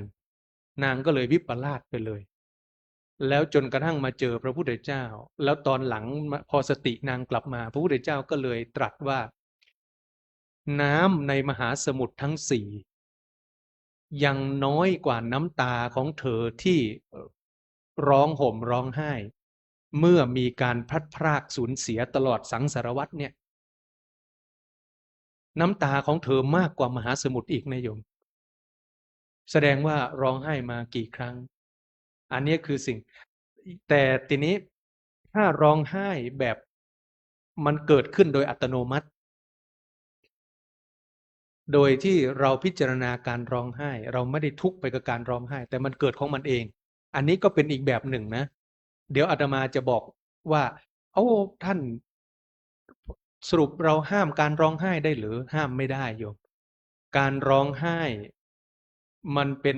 ธรรมะชนิดหนึ่งตราบเท่าที่เรายังมีเชื้อมันก็เกิดขึ้นมาแต่ถ้าร้องไห้แบบคนมีธรรมะกับร้องไห้แบบคนที่ไม่มีธรรมะหรือยังไม่เข้าใจในหลักสัจจะความจริงมันต่างกันนะโยมอาตมาไม่รู้จะยกตัวอย่างยังไงให้โยมเข้าใจอาตมานึกถึงว่าเวลาคนที่สูญเสียแบบไม่ทันตั้งตัวไม่ทันรับมือเนี่ยมันจะกรีดร้องแบบจะหมดลมหายใจเอาให้ได้แต่คนที่ร้องไห้แบบมีธรรมะอย่างเช่นพระอานนท์พระสารีบุตรนิพพานท่านก็ร้องไห้พระพุทธเจ้านิพพานปรินิพพานท่านก็ร้องไห้แต่ท่านร้องไห้เพราะมันเป็นไปตามสภาวะของท่านก็คือท่านยังเป็นโสดาบันอยู่ยังมีราคะมีความรักความเคารพนับถือมีเยื่อใยตรงนี้อยู่แต่ท่านไม่ได้ร้องไห้แบบกรีดร้องแบบจะเป็นจะตายทุบอกชกตีหรือใช้ชีวิตต่อไม่ได้ท่านไม่เป็นอย่างนั้นนะอันนี้เราต้องแยกให้ออกว่าประโยชน์ของการเข้าใจตรงนี้คืออะไรพูดเรื่องโลภะได้ไปไกลเลยนะโยมทีนี้กลับมาที่โลภะอย่างที่บอกว่าความอยากมีและความอยากเป็นบางอย่างที่มันไม่ขัดต่อหลักสัจธรรมไม่ผิดอย่างเช่นสามเณรอาจจะอยากเป็นทหารเป็นตำรวจเป็นหมอเป็นผู้พิพากษาเป็นอะไรก็แล้วแต่เป็นผู้ว่าการสตงอย่างนี้นะยกตัวอย่างก็สามารถเป็นได้ที่มันไม่ขัดกับหลักสัจธรรมเขาสามารถเดินตามความฝันในชีวิตเขาได้อันนี้คือความปรารถนาอยากมีอยากเป็นแต่ต้องทำให้ถูกนะแต่ถ้าอยากเป็นแล้วทำผิดอันนี้ก็ผิดหลักทันทีเลยอันนี้เป็นความอยากมีอยากเป็นที่ผิดอันนี้อาตมาก็อยากให้โยมเข้าใจว่าความอยากมีอยากเป็นไม่ได้หมายถึงสิ่งที่มันผิดทั้งหมดแต่ถ้าเราอยากมีอยากเป็นที่ขัดกับหลักธรรมะความอยากมีอยากเป็นที่ทำให้คนอื่นเดือดร้อนอันนั้นแน่นอนเป็นเรื่องที่มันไม่ถูกต้องอย่างที่อาตมายกตัวอย่างว่าพระโพธิสัตว์อยากเป็นพระพุทธเจ้าท่านก็บำเพ็ญบารมีอันนี้คือถูกต้องพระเทวทัตอยากเป็นพระพุทธเจ้า ไม่บำเพ็ญบารมีแต่จะฆ่าพระพุทธเจ้า และตัวเองจะเป็นพระพุทธเจ้าแทนเนี่ยมันผิด เพราะฉะนั้นไอ้ความอยากเนี่ยมันอยากมีอยากเป็นเหมือนกัน แต่วิธีการและวิธีปฏิบัติมันไม่เหมือนกัน ดังนั้นเราต้องเข้าใจให้มันถูกต้องว่าบางทีบางคนเกิดความอยาก แต่ว่าเราไปเข้าใจอย่างเช่นการปฏิบัติ เวลาเราปฏิบัติธรรมมันปวดขึ้นมาเนี่ยเราก็ต้องความอยากมันเกิดขึ้นที่ใจเราแล้ว เวลาเรานั่งปฏิบัติแล้วมันปวดปวดจังเลยเหน็บก็มาเหน็บก็เหน็บปวดก็ปวดมันบิดมันมันแทบจะอันนั้น แล้วความอยากมันก็จะเกิดขึ้นมาทันทีโยม แล้วเราอยากอะไร แล้วความอยากของเราถูกต้องหรือไม่นี่เราต้องพิจารณา ถ้าเราบอกว่าอยากให้ความปวดนี่หายไปถูกต้องไหมอยากให้ความปวดนี่หายไปถูกต้องไหมโยม ไปออกไป เมื่อใดเวลาจะหมด เมื่อใดนาฬิกาจะดังนะโอ้ยไม่ไหวแล้วไผเป็นคนจวนเขามานั่งสมาธินี่ปวดก็ปวดนั่งไปก็บ่จะได้หันเทวบุตรเทวดาอย่างกระเปิ้นสักเตื้อเนี่ยถ้าอย่างนี้ถูกหรือผิดโยม ถ้าเนนว่าถูกกว่า อันนี้ไปจะจ้างหน้าม้ามานะโยม อันนี้ไม่ถูกนะนั่งไปแล้วเกิดความปวดแทนที่เราจะพิจารณาไอ้ความปวดนั่นแหละ บีบให้เกิดความอยาก อยากก็คืออยากอะไรโยม อยากจะออกจากสมาธิอยากเปลี่ยนท่า อยากไปเดินดื่มกาแฟ อยากไปเที่ยวเล่น เวลาเราเดินแอวเนี่ยโอ้ถึงไหนถึงกัน เดินซื้อของถึงไหนถึงกัน อันเนี้ยแต่เวลานั่งสมาธิ5 นาที10 นาทีโอ้ยังมาปวดแท้ปวดว่าบางทีอย่างเช่นคนนั่งเล่นไฮโลนะนั่งเล่นไฮโลนั่งเล่นได้เนาะนั่งเล่นได้บ่เจ็บบ่ปวด นั่งเล่นพายนั่งเล่นได้บ่เจ็บบ่ปวด แต่ว่านั่งเหมือนกันแต่ไม่เป็นกุศลมันนั่งได้นานแต่มันไม่เป็นกุศล แต่เวลาเรานั่งที่มันเป็นกุศลเราจะเห็นความจริง เราจะเห็นความจริงปวดก็ปวดของจริง ทุกสิ่งทุกอย่างก็เป็นของจริง แต่เราต้องรับมือให้มันถูกต้อง แล้วความอยากที่มันเกิดขึ้นที่มันบีบคั้นจิตใจเราอยากให้เราเป็นอย่างนั้นอย่างนี้ ก็ต้องพิจารณาตรงนี้ให้ดี และบางครั้งเรานั่งไปแล้วไม่ปวดเลย เราก็อยากได้ความไม่ปวดอีกแล้ว มันก็เป็นความอยากที่ผิดอีก เพราะรอบต่อไปเราไม่อยากปวด เราอยากได้แต่นั่งสบายๆเราอยากนั่งที่มันไม่ปวดไม่ทรมาน เราอยากนั่งดีๆอย่างนี้นะ อันนี้ก็อันตรายต่อการปฏิบัติธรรม เพราะเราไปเข้าใจว่านั่งทุกครั้งจะต้องดีทุกครั้ง เดินทุกครั้งจะต้องดีทุกครั้งกำหนดทุกครั้งจะต้องดีทุกครั้ง อันนี้เข้าใจผิดหมดเลย อยากมีอยากเป็นผิดหมดเลย เพราะเราไปเข้าใจว่ามันจะต้องดีหมดอย่างนี้ไม่ถูกต้อง เราปฏิบัติธรรมต้องนึกถึงการใช้ชีวิตจริงว่า ใน1 วันของเราเจอทั้งดีบ้างไม่ดีบ้างดีบ้างนี่คือของจริงที่เราต้องปฏิบัติกับมัน เวลาเราไปนั่งก็เหมือนกัน เราก็ต้องเจอทั้งปวดทั้งไม่ปวดทั้งดีทั้งไม่ดีเจอเราต้องรับมือกับมันให้มันถูกต้องครูบาอาจารย์ท่านถึงให้เราอยู่กับการกำหนดให้ดี เพราะว่าถ้าอยู่กับการกำหนดไม่ดีจิตมันมันแม้แต่อาตมาเองนะตอนนั่งนะใจนี่มันอยากจะกระโดดออกจากการนั่งนะโยมมันปวดแบบมันปวดไอตัวนี้นั่งอยู่กับที่นะโยมแต่ใจนะมันเตลิดเปิดเปิงมันถ้ามีร่างอีกร่างหนึ่งก็คือมันกระโดดออกจากการนั่งแล้วนะโยมมันกระโดดโลดเต้นออกมาแล้วนะเราปวดอันเนี้ยนั่งบางครั้งก็นั่งแบบไม่ปวดเลยไม่ปวดเลยเป็นชั่วโมงก็ไม่ปวดเลยแต่อย่างที่บอกว่าพอครูบาอาจารย์เตือนอาตมาได้รับคำแนะนำครูบาอาจารย์ท่านเตือนเราก็จะไม่หลงดีใจว่ารอบต่อไปจะต้องนั่งได้ดีไม่มีรอบต่อไปเป็นยังไงก็พร้อมเผชิญรับมือดีไม่ดีพร้อมที่จะยินดีต้อนรับว่าอะไรจะเกิดขึ้นก็เกิดแล้วเราจะรับมือกลับมาดูที่กายกับใจของเราเท่านั้นที่เราจะรับมือกับสิ่งนั้นให้ถูกต้องนั้นตัวโลภะที่เราเข้าใจบางอย่างแม้แต่การโลภะในกุศลขออภัยโลภะในความดีก็เป็นอันตรายเหมือนกันนะโยมโลภะในความดีอย่างเช่นการส่งน้ำพระบรมธาตุสีจอมทองบางครั้งก็มาแล้วก็แย่งกันอันนี้เราอยากจะส่งน้ำพระธาตุเป็นเรื่องที่ดีไหมเป็นเรื่องที่ดีแต่เราต้องแย่งเบียดเสียดกันเอาให้ได้ อันนี้เป็นเรื่องที่ดีไหมไม่ดีมันมีทั้งโลภะที่เป็นไปในทางที่จะสามารถพัฒนาไปเป็นกุศลได้ส่วนบางอย่างไปในทางที่เป็นอกุศลอันนี้ก็ต้องระมัดระวังใจอย่างเวลาไปอินเดียนี่จะเห็นชัดโยมไปสวดมนต์ใต้ต้นโพอาตมาเป็นคนไม่ค่อยอยากนั่งใต้ต้นโพเพราะไม่คำว่าไม่อยากในที่นี้คือพื้นที่มันแคบแล้วคนก็เดินแล้วบางคณะเนี่ยต่อให้เป็นคนไทยด้วยกันนะเปิดลำโพงแข่งกันน่ะอยู่ที่เดียวกันน่ะตีกันบ๊อมบ๊อมบ๊อมอันนี้สวดอันนี้ก็สวดอีกบทอีกนี่คณะนี้สวดบทนี้คณะนี้สวดบทนี้ธัมโมสังโฆมันจะหูเรื่องจะใดนี่อาตมาว่าจะเอะข้าได้บุญลำไปข้าได้บุญโอ้ข้าได้นั่งต้นใต้ต้นพระศรีมหาโพธิ์แล้วก็ไปลู่สวดแข่งกันอย่างเงี้ยโยมบ่เชื่อวันพระหน้าลองแบ่งกันสวดเนอะล็อกนี้ขึ้นโยโสนะล็อกนี้ขึ้นอิติปิโสนะล็อกนี้ขึ้นสุปฏิปันโนมันจะตีกันเลยละมันจะตีกันเลยมันจะบอกหูเรื่องเลยละเนี่ยแหละคือสิ่งที่บางครั้งข้าได้บุญแต่อยากได้บุญกับการที่เราต้องไปตะบี้ตะบันสวดแบบว่าบ่สนใจธรรมชาติเลยอันนี้อาตมาว่าอย่าไปทำอย่างนี้อาตมาจะระลึกเสมอว่าเราไปแสวงบุญเราใช้คำว่าไปจาริกแสวงบุญแล้วถ้าเราไปแบบนี้แล้วเราก็ไป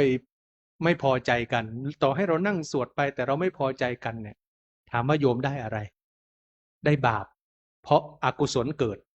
ใจเนี่ยมันถึงกึดบดีหรอมันถึงโอ้มันยังมาสวดเมินแตะเมินว่าบาจบสักเตื้อเนาะอาตมากับพอดีเอ็นดูทั้งที่เดี๋ยวนี้เขาไม่ค่อยให้ใช้ลำโพงแล้วนะแต่บางคณะเขาก็เอาลำโพงเล็กๆไปอาตมาก็เอ็นดูนะเห็นคณะเนี่ยที่เพิ่งไปมาล่าสุดเห็นคณะคนไทยด้วยกันแต่นะคนไทยด้วยกันนะโอ้เขาก็สวดแข่งกันนะคนละคณะเนาะนั่งใกล้กันติดกันเลยอ่ะเพราะว่าอยากได้นั่งใต้ต้นพระศรีมหาโพธิ์อันนี้อาตมาถ้าเป็นอาตมาบักเอาอาตมาบักอาตมาจะไปนั่งไกลๆนั่งสวดธรรมดาบ่ต้องไปลู่กับไผบ่ต้องไปอันนี้กับไผนั่งใต้ต้นพระศรีมหาโพธิ์แล้วจะได้ขึ้นสวรรค์หรือมันก็ไม่ได้อยู่ที่ใต้ต้นพระศรีมหาโพธิ์มันอยู่ที่ใจมันอยู่ที่ใจเพราะฉะนั้นอันนี้ก็คือสิ่งที่ว่าบางอย่างเป็นการทำบุญจริงนะแต่เราไม่ทันกิเลสไม่ทันในตัวโลภะมันอยากได้บุญจนเกินงามบางทีมันก็เลยเบียดเบียนผู้อื่นไปในตัวอันนี้ต้องระมัดระวังคติธรรมเรื่องพญาหงส์อีกอันหนึ่งก็คือว่าคนที่มีเมตตาเขาจะให้โดยไม่หวังผลอย่างเช่นพญาหงส์เนี่ยสลัดขนทองให้เนี่ยท่านไม่หวังผลอะไรท่านต้องการช่วยเหลือภรรยาและลูกให้มีความสุขท่านจะสลัดให้วันละขนวันละขนวันละขนวันละเส้นวันละเส้นท่านจะสลัดให้ผู้มีเมตตาให้โดยไม่หวังผลแต่ผู้รับต้องรู้จักพอประมาณยิ่งใครเขาให้โดยไม่หวังผลผู้รับต้องรู้จักพอประมาณบ่จะเอาติ๊กเมื่อใดก็บ่ปอสักเตื้อนะมันก็อันนี้มันจะเกินพอดีเกินความเหมาะสมไปนั้นคนที่เขาให้เขาตั้งใจมาให้แต่ผู้รับต้องรับโดยพอประมาณอย่างเช่นเหตุการณ์เมืองไทยเราเริ่มเป็นในหลายๆที่โดยเฉพาะโรงทานไปออกโรงทานบัดตันเปิดโรงทานแล้วมันลู่กันหมดแล้วอ่ะบนโต๊ะฮะน่ะไอคนนั้นก็เปียใส่กระสอบเปียใส่กระสอบนะไปคนมาออกโรงทานบอกให้ออกโรงทานแล้วบางคนเปิ้นใจเปิ้นบางทีเนาะใจเปิ้นเสียไปเลยเปิ้นขึ้นไปเลยว่าโอ้จิตตกจิตตกอย่างนี้ก็มีนั่นก็คือเราก็ต้องเจอจริงๆทั้งคนที่ดีทั้งคนที่ไม่ดีแล้วคนที่ทำนิสัยแบบนี้ก็เลยพลอยทำให้คนที่เขาออกโรงทานไม่ค่อยอยากออกโรงทานแต่ถ้าคนที่เขาเข้าใจเขาก็จะจัดระเบียบใหม่อย่างอาตมาไปอินเดียสมัยก่อนนู่นไปครั้งที่สองมั้งไปครั้งที่สองก็ตอนนั้นก็ยังเป็นคนโอ้ยเห็นเด็กมอมแมมเนาะเด็กเต็มไปหมดมอมแมมมานั่งเต็มเราก็ใจดีเนาะอยากจะให้ก็แลกแบงค์20 รูปีมาแลกแบงค์ มาก็อยากจะให้ ทีนี้ก็ด้วยความที่เราไปใหม่ขนาดให้ต่อแถวแล้วนะโยม ให้ต่อแถวแล้วนะต่อแถวเรียง เพราะว่าเราฟังประสบการณ์การไปอินเดียมาจากหลายท่านก็บอกว่าต้องให้เด็กเรียงแถวก่อน มันก็เรียงจริงนะโยม รับเสร็จว่ามันก็ไปต่อแถวใหม่ มันก็เรียงแต่เฮ้ยฮับเสร็จก็ไปต่อแถวใหม่ โอ้เฮ้ยอีนี่บ่ได้บ่จบสักเตื้อแจกทีนี้อาตมาก็กำลังแจกมือหนึ่งก็ถือแบงค์รูปี มือหนึ่งก็หยิบให้ ทีนี้สักพักหนึ่งมันมีเด็กที่ต่อแถวมานี่แหละ ก็ชากแบงค์ที่อาตมาถืออยู่อีกฝั่งหนึ่งนะที่ถือไว้เนี่ยประมาณเป็นก็หลายใบอยู่ ก็ชากขาดครึ่งเลย ขาดครึ่งหนึ่งเลยอาตมาก็เลยยังสู่บ่ต้องเอาละไปละบายบายคือตกใจแต่ไม่โกรธไม่อาฆาตอะไรน้องนะแต่ไม่ให้แล้วต้องทำเมื่อเขาฮู้ว่า ถ้าเขานิสัยบดีเขาก็บ่สมควรจะได้บ่สมควรจะได้พระพุทธเจ้าบอกว่าเราต้องทำตนให้เป็นผู้เหมาะสมต่อการจะขอ เราจะขอใครเนี่ยทำตนให้เหมาะสมต่อการจะเป็นผู้ขอ คือเราต้องรู้ว่าเราควรขอจริงไหมเราลำบากจริงไหมเราอะไรจริงไหมเราต้องพิจารณาตัวว่าเราสมควรไหมที่เราจะขอ แล้วต้องประพฤติตนให้ดีให้สมควรต่อการเป็นผู้ที่ขอเขาอย่างนี้ต้องประพฤติให้ถูกต้อง อันนี้ก็คือว่า แม้เราจะไม่หวังอะไรจากเขา แต่ผู้รับต้องรู้จักความเหมาะสมพอสมควร แม้อีกเหตุการณ์หนึ่งอาตมาก็พูดบ่อยนะอาตมาก็แจกทานให้เด็กๆอินเดียนี่เหมือนกันแจกทานให้เด็กๆไอ้คนที่หนึ่งที่สองที่สามที่สี่เนี่ยได้แบงค์ใหม่หมดมาถึงคนที่ห้าน้องผู้หญิงได้แบงค์เก่าอาตมาก็ไม่รู้เนาะเพราะแบงค์มันมาอย่างนั้นได้แบงค์เก่าน้องผู้หญิงพอได้เสร็จปุ๊บมันขยำเสร็จมันโยนใส่มันไม่เอาแบงค์เก่าอาตมาก็ว่าเอ้ยปอน้องบัดถ้าเอาละ บัดถ้าเอาแล้วเก่านี่ก็บ่เอาเนาะเก่าก็ไม่เอา อันนี้คือลักษณะว่าแต่อย่างที่บอกว่าบางทีบางครั้งเด็ก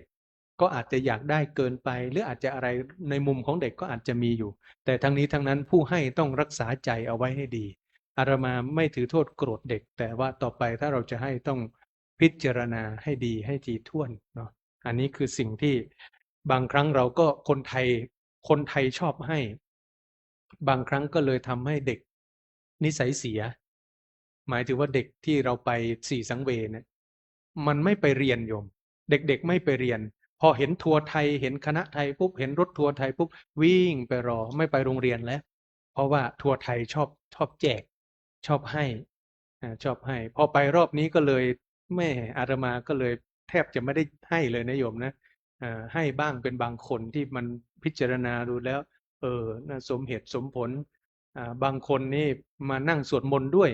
สวดผิดสวดถูกก็ไม่เป็นไรนะแต่มานั่งทวงงาอยู่กับเราเนี่ยก็ให้นะแสดงว่าเขาจริงใจ จริงใจในการขอนะจริงใจในการอยากได้ เราก็ต้องพิจารณา เพราะว่าแม้แต่บางครั้งเราให้เด็ก อันนี้อาตมาก็เห็นมากับตา ให้เด็กตัวเล็กๆเพราะเราอยากให้เด็กคนไทยไม่อาจจะไม่ใช่เฉพาะคนไทยก็ได้ แต่ส่วนใหญ่เป็นคนไทย เพราะสงสารเด็ก เด็กมันได้ไปเสร็จปุ๊บเดินไม่ทันลัดมุมโยม คนโตตีเด็กเอาตังค์แล้ว นี่อันนี้อาตมาเห็นมากับตาเลย ตีเด็กเอาตังค์เราให้เด็กเหมือนจะช่วยเด็ก แต่เด็กถูกตีอีกต่างหากนะถ้ากระบวนการจะให้มันต้องพิจารณาอันนี้ถ้าเราไปอินเดีย แม้แต่เมืองไทยเองโยม เวลามีเรื่องราวอะไรเกิดขึ้นเนี่ย เราก็รีบสงสาร โอนบริจาคโอนให้แล้วสักพักหนึ่งโอ้ไม่ใช่บางคนเป็นมิจฉาชีพ บางคนก็สร้างเรื่องขึ้นมา แต่คนไทยให้ไปแล้ว อย่างเช่น ลุงอะไรที่ออกข่าว ที่ว่าเมียติดอยู่ใต้ตึกสตง.อยู่ลุงมานิดใช่ไหมถ้าอาตมาจำไม่ผิดนะอันนี้ก็เหมือนกันไปหลอก คนก็บริจาคให้สงสารลุงว่าลุงภรรยาติดอยู่ใต้ซากตึกเห็นไหมโยม ในจังหวะที่วิกฤตหรือเป็นจังหวะอย่างนี้คนที่คอยฉวยโอกาสก็มีอยู่ เดี๋ยวเกี่ยวกับเรื่องพญาหงส์นี้เหมือนกันนะโยมนะ เรื่องพญาหงส์อีกอันหนึ่งก็คือว่า พระพุทธเจ้าเองก็เกิดเป็นหงส์ทองเหมือนกัน รอบนี้ไม่ใช่ชาติเดียวกัน แต่ว่าเป็นอีกภพชาติหนึ่ง พระองค์ก็ไปสลัดขนช่วยชาวบ้าน ทีนี้ก็มีคนวางแผนจะจับพญาหงส์ทองซึ่งเป็นโพธิสัตว์ หลอกล่อพระองค์ แต่พระองค์รู้ทันพระองค์รู้ทัน แล้วพระองค์ก็เลยพูดออกมาว่าคนพาลอาศัยความดีของผู้อื่นหาประโยชน์นี่คนพาลอาศัยความดีของผู้อื่นหาประโยชน์ แต่หากโลภเกินควรก็อาจจะไม่ได้อะไรเลยขออนุญาตเอ่ยถึงคุณลุงเมื่อกี้เนี่ยเห็นไหมต้องโดนจับไปเรียบร้อย จากที่อยู่ดีไม่ว่าดีนะนะไปก็ไปสร้างเรื่องขึ้นมาว่าภรรยาตนเองท้องแล้วก็ตึกถล่มลงมาภรรยาติดอยู่ในตึก อันนี้ก็เลยอาศัยช่วงที่คนวิกฤตลำบากหาช่องทางก็มีคนไปบริจาคให้นะโยมมีคนไปบริจาคให้เขาได้ก็คงจะได้เยอะไอ้ที่รู้ไอ้ที่พวกเรารู้และไอ้ที่เราไม่รู้อีกเนาะอันนี้ก็คือคนพาลอาศัยความดีของผู้อื่นหาประโยชน์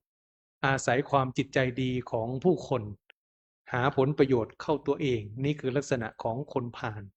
คำว่าพาลภาละแปลว่าตัดประโยชน์ของตนเองและผู้อื่นพาแปลว่าสองโยมละตัวนั้นแปลว่าตัดภาละแปลว่าตัดประโยชน์ของตนเองและผู้อื่นเขาจึงเรียกว่าคนพาลอันนี้คนพาลเราใช้ศัพท์ภาษาบาลีนะนั้นข้อคิดของพญาหงส์เรื่องที่สองก็คือผู้มีจิตใจเมตตาอันนี้ก็คล้ายกันชอบช่วยเหลือผู้อื่นโดยไม่หวังผลความโลภนั้นเป็นไฟเผาใจทำลายความดีที่ผู้อื่นมอบให้ความโลภเป็นไฟเผาใจทำลายความดีที่ผู้อื่นมอบให้คนพาลชอบคิดร้ายแม้มีโอกาสดีก็จะเสียโอกาสไปคนพาลชอบคิดร้ายต่อให้ได้โอกาสดีเจอเพื่อนดีเจอกัลยาณมิตรที่ดีก็ตนเองนี่แหละเป็นคนทำลายโอกาสนั้นทำลายความสัมพันธ์กับคนที่เข้ามาในชีวิตนั้นลงไปอันนี้แล้วก็เราจะมีเมตตาช่วยเหลือใครก็ต้องพิจารณาให้ดีให้ถี่ถ้วนเนาะเราอาจจะหวังดีแต่เวลาเราเจอเขาปฏิบัติไม่ดีต่อเรากลับคืนมาเราควรจะปฏิบัติอย่างไรอันนี้ก็สำคัญเพราะโดยปกติคนเวลาเราไปเจอการปฏิบัติไม่ดีเราก็จะกลายอารมณ์ขึ้นแทนอันนี้ก็ต้องระมัดระวังเนาะเวลาเราไปดีกับใครแล้วเรารู้สึกว่าเอ๊ะทำไมเขาไม่ดีตอบกลับคืนมาอันนี้นะเราต้องทำความเข้าใจให้ถูกต้องส่วนหงส์อีกตัวหนึ่งก็เป็นพระโพธิสัตว์เหมือนกันเอามาแค่3เรื่องก็พอนะโยมจริงๆพญาหงส์นี่มีอยู่ห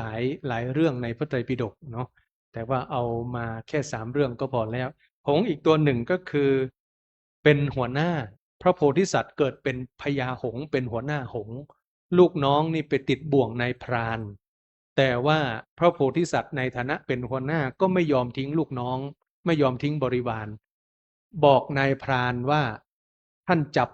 เราแทนเถอะแล้วปล่อยลูกน้องเราไปนายพรานปลื้มใจปีติใจปลื้มใจโอ้โหหงส์นี่สุดยอดมากเลยปล่อยทั้งคู่โยม เลยปล่อยทั้งคู่นะอันนี้คือต้องนายพรานยุคก่อนด้วยนะโยมถ้านายพรานยุคนี้เนี่ยอาจจะไม่ใช่ตายทั้งคู่ก็ได้นะมันคนละยุคนะเดี๋ยวนี้มันไม่เหมือนกันนะทำดียุคไหนก็ยุคนั้นเหมือนกันนะคนแต่ละคนมันไม่เหมือนกันนะคนในยุคก่อนก็อย่างเช่นโจรในยุคก่อนเนี่ยบางทีเขาพูดแทงใจดำปุ๊บเนี่ย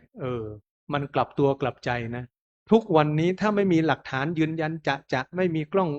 วิดีโอวงจรปิดมายืนยันบางทีมันยังไม่ยอมรับนะโยมนะทุกวันนี้มันด้านขนาดนี้นะมันถ้าไม่มีหลักฐานมาประจักษ์เพราะคนมันหนาขึ้นเรื่อยๆเนาะหนาขึ้นเรื่อยๆหนาขึ้นเรื่อยๆมันหลอกได้ทุกกระบวนการดังนั้นก็เลยทำให้ทุกวันนี้อยู่ยาก สังเกตว่าบ้านเรานี่ทุกวันนี้มีอะไรโยม บ้านของคนเราทุกวันนี้ก็มีทั้งรั้วนะ มีทั้งรั้ว มีทั้งประตู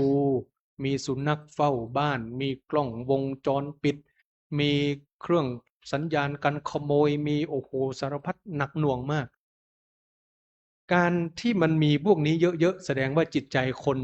มันทรามลง มันตกต่ำลง เพราะอาตมานึกถึงบ้านทวดอาตมา บ้านทวดอาตมา เป็นบ้านที่บันไดตอนเย็นก็ยกบันไดขึ้นมา ยกบันไดขึ้นมาพาดเอาไว้ข้างบน ตอนเช้าก็เอาบันไดพาดลงแล้วก็เดินลงทำไมคนสมัยนั้นเขาอยู่อย่างนั้นได้ แต่ทุกวันนี้เราอยู่อย่างนั้นไม่ได้ เราอยู่อย่างนั้นไม่ได้ เพราะจิตใจ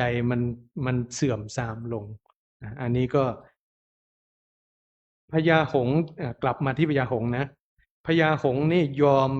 โดนจับแทนลูกน้อง ก็เลยทำให้นายพรานปลื้มใจศรัทธาในน้ำใจของพญาหงส์เรื่องนี้ก็คือสอนอะไรโยมก็คือภาวะของผู้นำภาวะของผู้นำก็คือไม่ทิ้งบริวารไม่ทิ้งลูกน้อง ลูกน้องไปหากินแล้วก็ติดบ่วงนายพรานตนเองก็ไม่ละทิ้งอยู่ด้วย แล้วก็ความเสียสละที่พญาหงส์ได้เสียสละตัวเองเนี่ยมันเป็นความยิ่งใหญ่ มันเป็นสิ่งที่หาได้ยาก เรื่องนี้ก็คือเหมือนพระพุทธเจ้าก็เลยตรัสนะว่าพระอานนท์ก็สละชีวิตเพื่อที่จะป้องกันพระพุทธเจ้าเช่นเดียวกันนะเรื่องพญาหงส์นี้ก็คือเกิดจากพระพุทธเจ้าสรรเสริญพระอานนท์แล้วก็เลยเล่าเรื่องพญาหงส์ให้ฟังว่าอดีตชาติพระองค์เคยเกิดเป็นหงส์แล้วก็พระอานนท์ก็เสียสละชีวิตเพื่อช่วยพระองค์มีมาในอดีตก็มีมาแล้วนี่ก็เลยเล่าให้ฟังคติธรรมของพญาหงส์อีกเรื่องหนึ่งก็คือผู้ที่มีเมตตาจะเป็นที่เคารพแม้ต่อศัตรูอันนี้ก็คือกลับใจนายพรานได้เปลี่ยนร้ายกลายเป็นดีด้วยอำนาจแห่งเมตตาอันนี้ก็คือเรื่องของพญาหงส์อันนี้อาตมาก็นำมาเนื่องจากญาติโยมบอกว่าอยากจะฟังพญาหงส์ก็เลยนำมาเล่าสู่ญาติโยมท่านทั้งหลายได้ฟังแล้วก็เสริมเกี่ยวกับเรื่องของความอยากมีอยากเป็นว่าบางอย่างความอยากมีอยากเป็นบางอย่างเป็นเรื่องที่ผิดความอยากมีอยากเป็นบางอย่างเป็นเรื่องที่ไม่ผิดถ้ามันไม่ขัดกับหลักสัจธรรมไม่ทำให้ใครเดือดร้อนอันนี้ไม่เป็นเรื่องที่มันผิดอันนี้ก็ต้องมาพิจารณาที่ใจของเราเป็นสำคัญเวลาเราเกิดความปรารถนาขึ้นมาแล้วเวลามันไม่ได้ตามความปรารถนาใจเราเกิดอะไรขึ้นให้มาดูตรงนี้โยมอันนี้คือสิ่งที่เราจะต้องมาเรียนรู้และพิจารณาเพราะว่าเราจะปรารถนาเจอแต่สิ่งดีๆอย่างเดียวเป็นไปไม่ได้แล้วก็จะปรารถนาพบเจอแต่ด้านที่เราต้องการอย่างเดียวก็ไม่ได้มันเป็นสิ่งที่เราจะต้องประสบพบเจอเราสามารถสำรวจตรวจสอบชีวิตเราตั้งแต่อดีตจนถึงปัจจุบันได้ว่าอดีตที่ผ่านมาเนี่ยเราเจอแต่เรื่องดีๆอย่างเดียวใช่หรือไม่เราเจอเรื่องอะไรที่มันไม่ดีบ้างหรือเปล่าอันนี้คือสิ่งที่เราจะต้องพิจารณาเรียนรู้แล้วไม่สั่งสม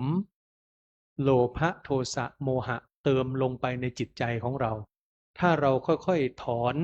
โลภะโทสะโมหะด้วยการพิจารณาเรียนรู้กับสิ่งที่ปรากฏขึ้นบ่อยๆมันจะค่อยๆถอนออ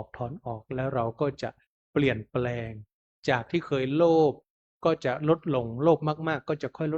ดอาจจากที่เคยมีโทสะมากๆก็จะค่อยๆลดลงมันจะเห็นเด่นชัดอันนี้คือสิ่งที่อยากจะฝากญาติโยมสาธุชนทุกท่านในค่ำคืนนี้ที่ได้มาร่วมกิจกรรมวันธรรมสวนะก็หวังว่าสิ่งที่อาตมาได้กล่าวไปถ้าเกิดว่า สิ่งใดที่มันขาดตกบกพร่องหรือโยมไม่เข้าใจหรือสงสัยก็ขอให้โยมสอบถามได้พิจารณาได้ เพื่อไม่อยากให้โยมเข้าใจผิด เพราะว่าสิ่งที่อันตรายคือธรรมะที่เข้าใจผิด ได้ยินได้ฟังมาแล้วเราทึกทักไปเองเข้าใจไปเองว่าเนี่ยไปได้ยินพระท่านบอกว่าอยากมีอยากเป็นเนี่ยมันไม่ผิดนะแต่ว่าเก็บไปแค่นี้มันก็มีผลมีความอันตราย เราต้องเข้าใจให้มันถูกต้องครบถ้วน มันถึงจะเป็นผลดีเอาละญาติโยมสาธุชนทุกท่านอาตมาเองก็ได้ใช้เวลามาพอสมควรกับการที่ได้มาบรรยายให้กับญาติโยมแทนวาระของพระที่ได้จัดเอาไว้ซึ่งท่านยังไม่รับที่จะปาฐกถาธรรมก็เป็นหน้าที่อาตมาก็มีความปรารถนาที่อยากจะแบ่งปันโดยเฉพาะสิ่งที่มันเป็นประโยชน์แล้วก็สิ่งที่มันได้ผลที่เกิดขึ้นกับตนเองที่ได้ประจักษ์มาก็ขอพลานิสงส์ที่ญาติโยมได้ตั้งใจฟังธรรมมาดีแล้วจงเป็นพลวะเป็นปัจจัยให้ญาติโยมได้มีความสุขในธรรมเป็นนิจมีดวงจิตสถิตมั่นอยู่ในสัจธรรมนำตนของตนให้พ้นทุกข์ประสบสุขอันไพบูรณ์กล่าวคือมรรคผลนิพพานทุกท่านเทอญ อันตมยังสาธุกลังกโลมาเซสาธุสาธุสาธุ ในนามพระเดชพระคุณหลวงพ่อเจ้าวาดพระลำหลวง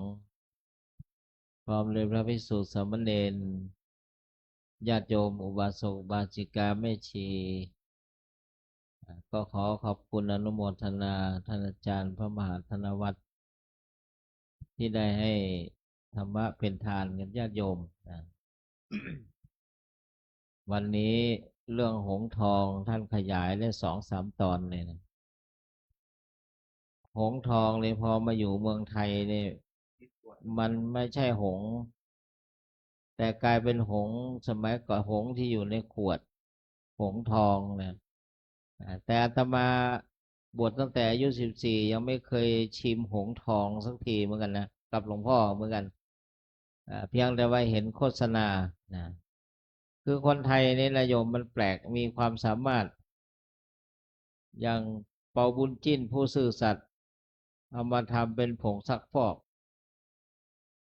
แล้วก็นกหงสาวดีนะโยมนะขยายนิดหนึ่งหงสาวดีเนี่ย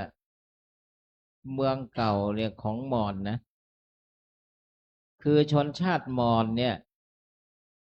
เป็นเมืองโบราณเป็นชนชาติพันธุ์โบราณที่ครองเมืองหงสาวดีหงสาก็คือพญาหงส์นั่นแหละที่ท่านมหาพูดนะวัตติแปลว่ารั้วรอบขอบชิดหรือเขตแดนหงสาวดีงั้นตอนหลังมาพม่าเนี่ย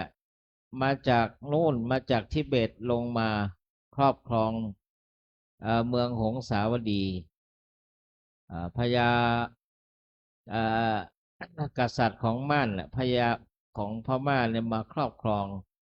ยึดกรุงหงสาวดีเป็นของพม่าเนี่ย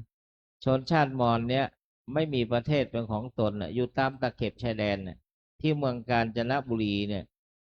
นะมอญเนี่ยพระนางจามเทวีก็มีเชื้อมอญนะเชื้อมอญในกล่าวกันว่าเป็นผู้ที่มีรูปโฉมสวยสดงดงามเหมือนกันนะชนชาติพันธุ์มอญเนี่ยแล้วก็พระนางจามเทวีเนี่ยจามเทวีก็มีเชื้อมอญนั้นตอนที่สมเด็จพระนเรศวรชนะศึกแล้วก็ขนครัวมอญจากนู่นมาอยู่ที่เมืองอาณาจักรสยามล่ะเนี่ยนายโยมกาญจนบุรีเนี่ยมันมีวัดหนึ่งเรียกว่าวัดวังวิเวการามนะแต่ว่าวังวิเวการามมันมาจากคำว่าวังกะวังก็คือคุ้งแควคุ้งน้ำเนี่ยนะกะนี่ ภาษามอญหรือภาษาละเนี่ยแปลว่าปลานะ fish ภาษาอังกฤษว่า fish คือปลา วังกะนี่คือวังปลา แล้วก็แปลงเป็นวัดวังวิเวการามวิเวกไปซะนะความจริงวังกะนี่คือวังปลานั้นหงสาวดีเนี่ยมอญนี่เขาเชื่อว่า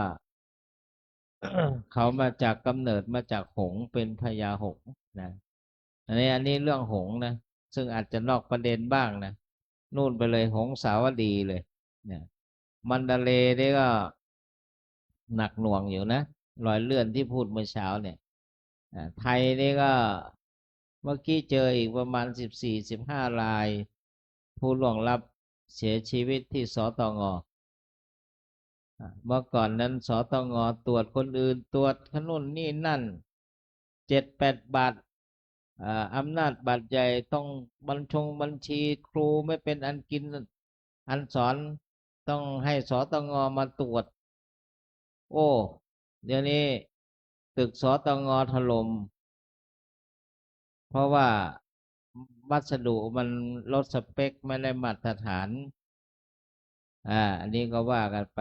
ก็โดนแผ่นดินตรวจสอบบ้างก็ไม่เป็นไรเพราะนั้นว่ากันไปเถอะเรื่องมันยาวเดี๋ยวมันจะเข้าการเมืองมันจะถึงลุงล้นซึ่งอาตมาเนี่ยกับลุงแล้วไม่เคยร่วมบุญกันมาลุงเคยมาที่จอมทองหลวงปู่ขึ้นมาแต่อาตมาไม่อยากเจอลุงโน่นไปฮอดบางสะแงโน่นชาติก่อนไม่เคยร่วมบุญกับลุง แค่นี้ก็แล้วกันญาติโยมมาประเคน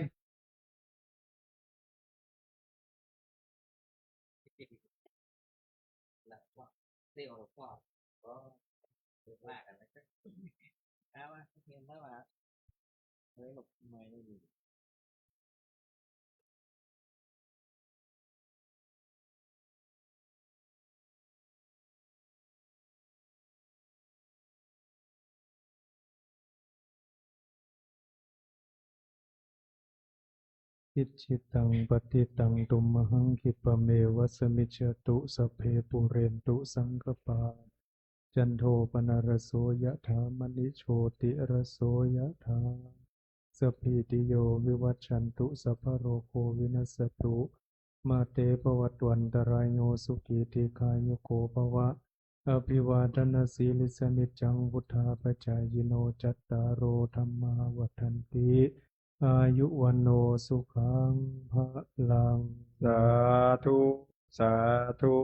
สาธุ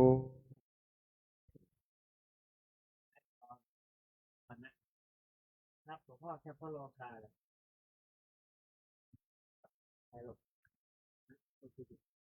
พระสุวรรณเจดีย์ ขอขอบคุณและอนุโมทนากับท่านพระอาจารย์มหาธนวัฒน์ธนวัฒโนประเรียนธรรม9 ประโยคครูใหญ่สำนักศาสนศึกษาพระประธานศรีจอมทองรองเจ้าร้องอะไรนะ ผู้ช่วยเจ้าอาวาส ผู้ช่วยเจ้าอาวาสพระอารามหลวงวัดพระธาตุศรีจอมทองวรวิหาร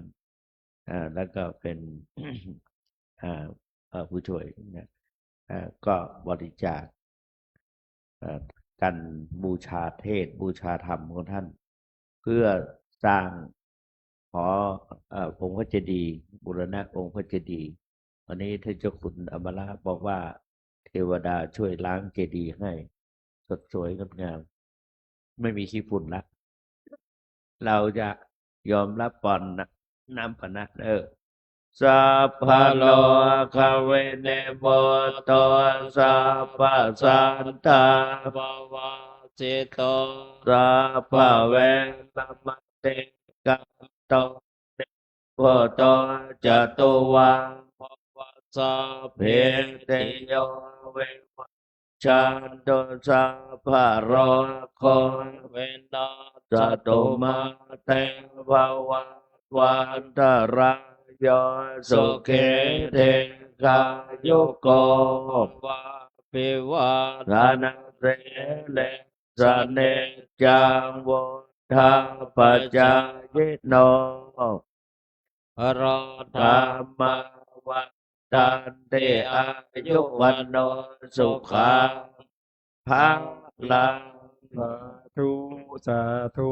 สาธุ อันนี้ถือว่าสาธุรวดครับกันที่อาจารย์เพิ่นบริจาคมาหรือถวายมาโดยนะให้พรไปด้วยกันนี่แหละนะขอขอบพระคุณมาก ญาติโยมถือเครื่องสักการะน้องๆหลานๆสามเณรด้วย หันมาทางนี้ ถือเครื่องสักการะคือกลวยดอกไม้ในมือท่าน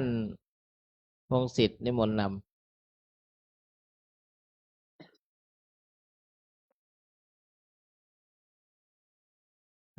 กล่าวคำสักการะบูชาพระบรมธาตุร่วมกันนะ ยะมัมหะโข ยะมามหะโข มะยัง มายัง ภคะวันตัง ภคะวันตัง สระนังคตา สารนังฆาตา เราเป็นผู้ถึง เราเป็นผู้ถึง พระผู้มีพระภาคเจ้า พระผู้มีพระภาคเจ้า พระองค์ใด พระองค์ใด ว่าเป็นสารณะ ว่าเป็นสรณะ โยโนภควาสัทธา โยโนภควาสถา พระผู้มีพระภาคเจ้า พระผู้มีพระภาคเจ้า พระองค์ใด พระองค์ใด เป็นศาสดาของเรา เป็นศาสดาของเรา ยัสจะมะยัง ยะสัจจามะยัง ภควโตธัมมัง ภควโตธัมมัง โรเจมะ โรเจมะ และเราชอบใจ และเราชอบใจ ธรรมของพระผู้มีพระภาคเจ้า ธรรมของพระผู้มีพระภาคเจ้า พระองค์ใด พระองค์ใด อิเมหิ อิเมหิ สักการิหิ สกการิหิ ตังภควันตัง ตังภควันตัง สะธัมมัง สะธรรมัง สะสังคัง สะสังฆัง อภิปูชยามะ อภิปูชยามะ เราตั้งใจบูชา เราตั้งใจบูชา พระผู้มีพระภาคเจ้า พระผู้มีพระภาคเจ้า พระองค์นั้น พระองค์นั้น พร้อมทั้งพระธรรม พร้อมทั้งพระธรรม พร้อมทั้งพระสงฆ์ พร้อมทั้งพระสงฆ์ ด้วยเครื่องสักการะ ด้วยเครื่องสักการะ ทั้งหลายเหล่านี้ ทั้งหลายเหล่านี้ อิมินาสักการเนะตังพุทธังอภิปูชยามะอิมินาสักการเนะ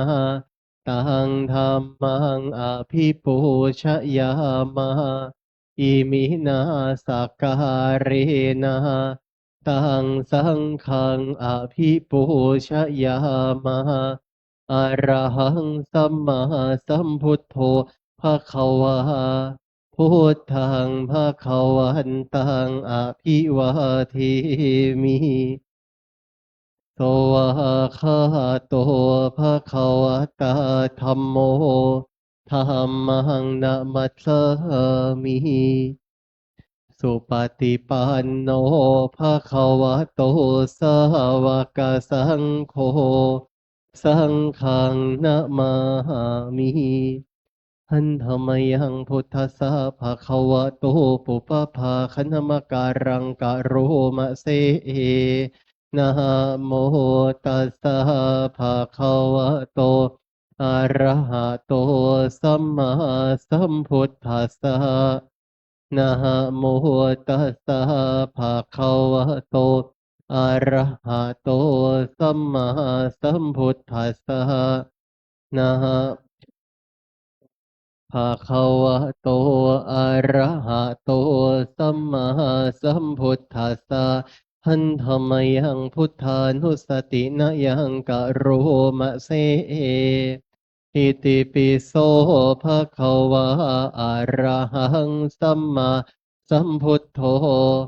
วิชชาจารณะสัมปันโน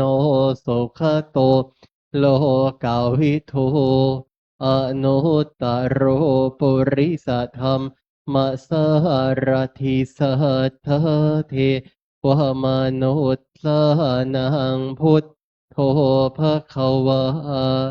ติกายเนวาจายวเจตสวา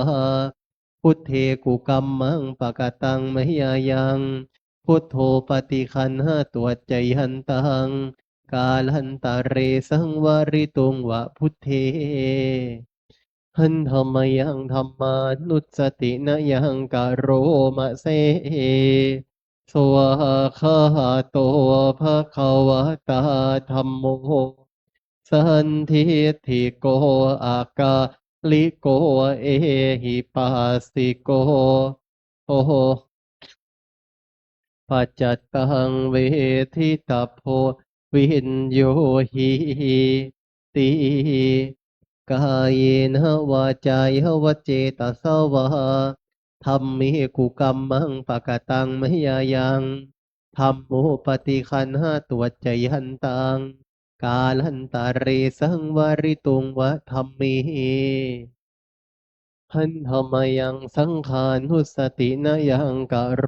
มะเสสุปฏิปันโนภะคะวะโตสาวกสังโฆโอชุปฏิปันโนภะคะวะโตสาวกสังโฆยายาปฏิปันโนภะคะวะโตสาวกสังโฆ สามีจิปฏิปันโนภะคะวะโตสาวกสังโฆยะทิทังจัตตาริปุริสายุคานิอาถาปุริสาปุคะลาเอสะภะคะวะโตสาวกสังโฆอาหุนายโยปาหุนายโย ทักขินายโยอัญชลีการณิโยอนุตตรังปุญญเขตังโลกัสสติกายเนวาจายวจเจตสวาสังเคกุกัมมังปะกตังมยายังสังโฆปฏิคันหาตัวจยันตังกาลันตาเรสังวาริตุงวาสังเค ครับต่อไปจะได้กราบสติปัฏฐาน แล้วก็นั่งเจริญจิตตภาวนาร่วมกัน เป็นระยะเวลา10 นาทีนะครับ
พอสมควรแก่การและเวลาค่อยๆคลายจิตออกจากสมาธิเปิดหนังสือไปหน้าที่8คำแผ่เมตตากรวดน้ำแบบพื้นเมืองนะครับอิตังทานากรรมังนิพพานาปัจจยโยโหตุนิจจังอิตังศีลกรรมังนิพพานาปัจจยโยโหตุนิจจั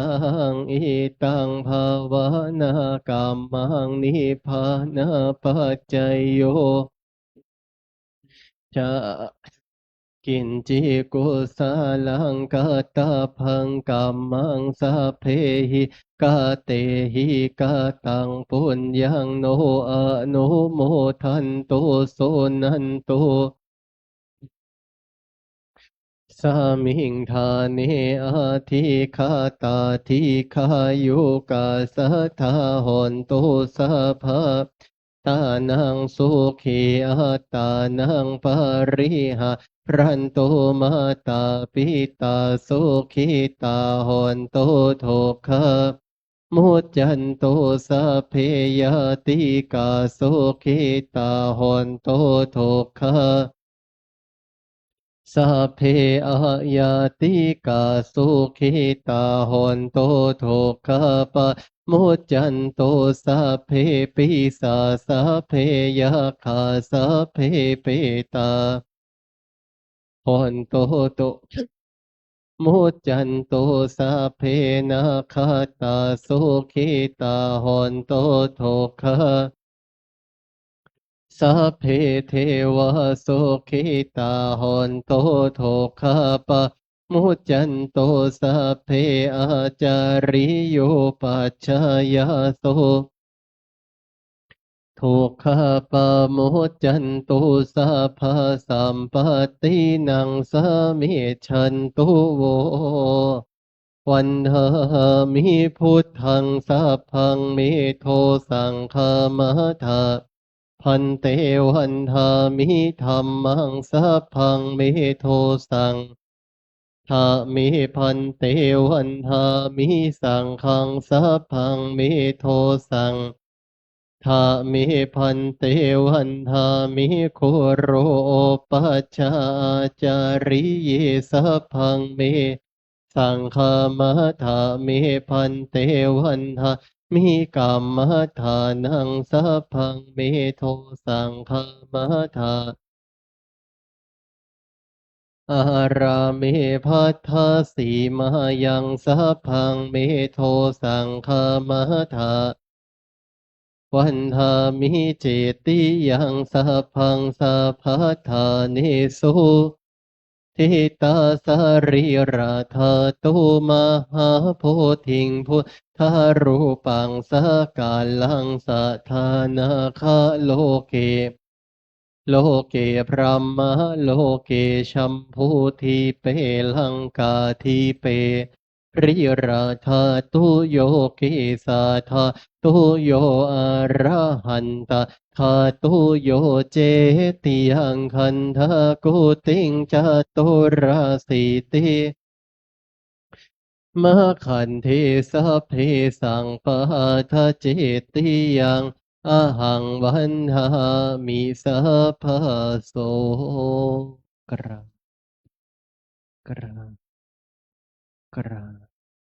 ให้น้อมบรรทาน้อยน้อมกราบลาลูกเคารพพระเดชพระคุณหลวงปู่ด้วยความพร้อมเพรียงกันนะครับวันทามิพันเตสัพพังอปาราทังคามาทา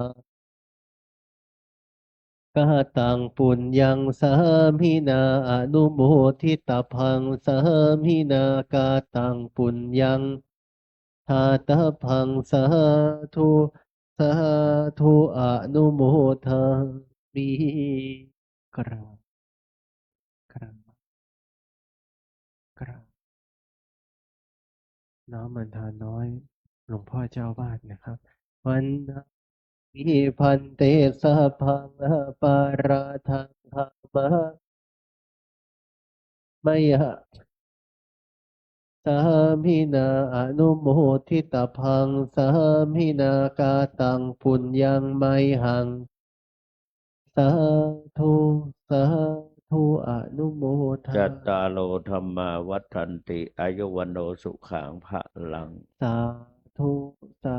ธุสาธุ อรหัง อะระหังสัมมาสั สั ม ม พุ พุ ท ท โธ โธ ภ ภะ คะ คะ วาว า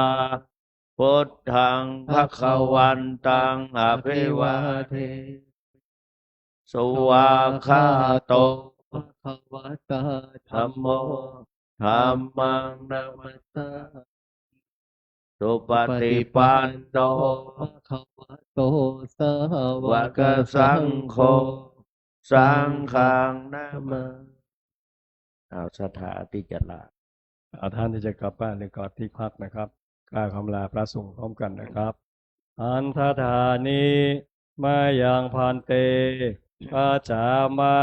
ปาหุกิจามะยังปาหุการานิยา ยสถานิตุมเหกาลังมัญญทา สาธุพันเตกรา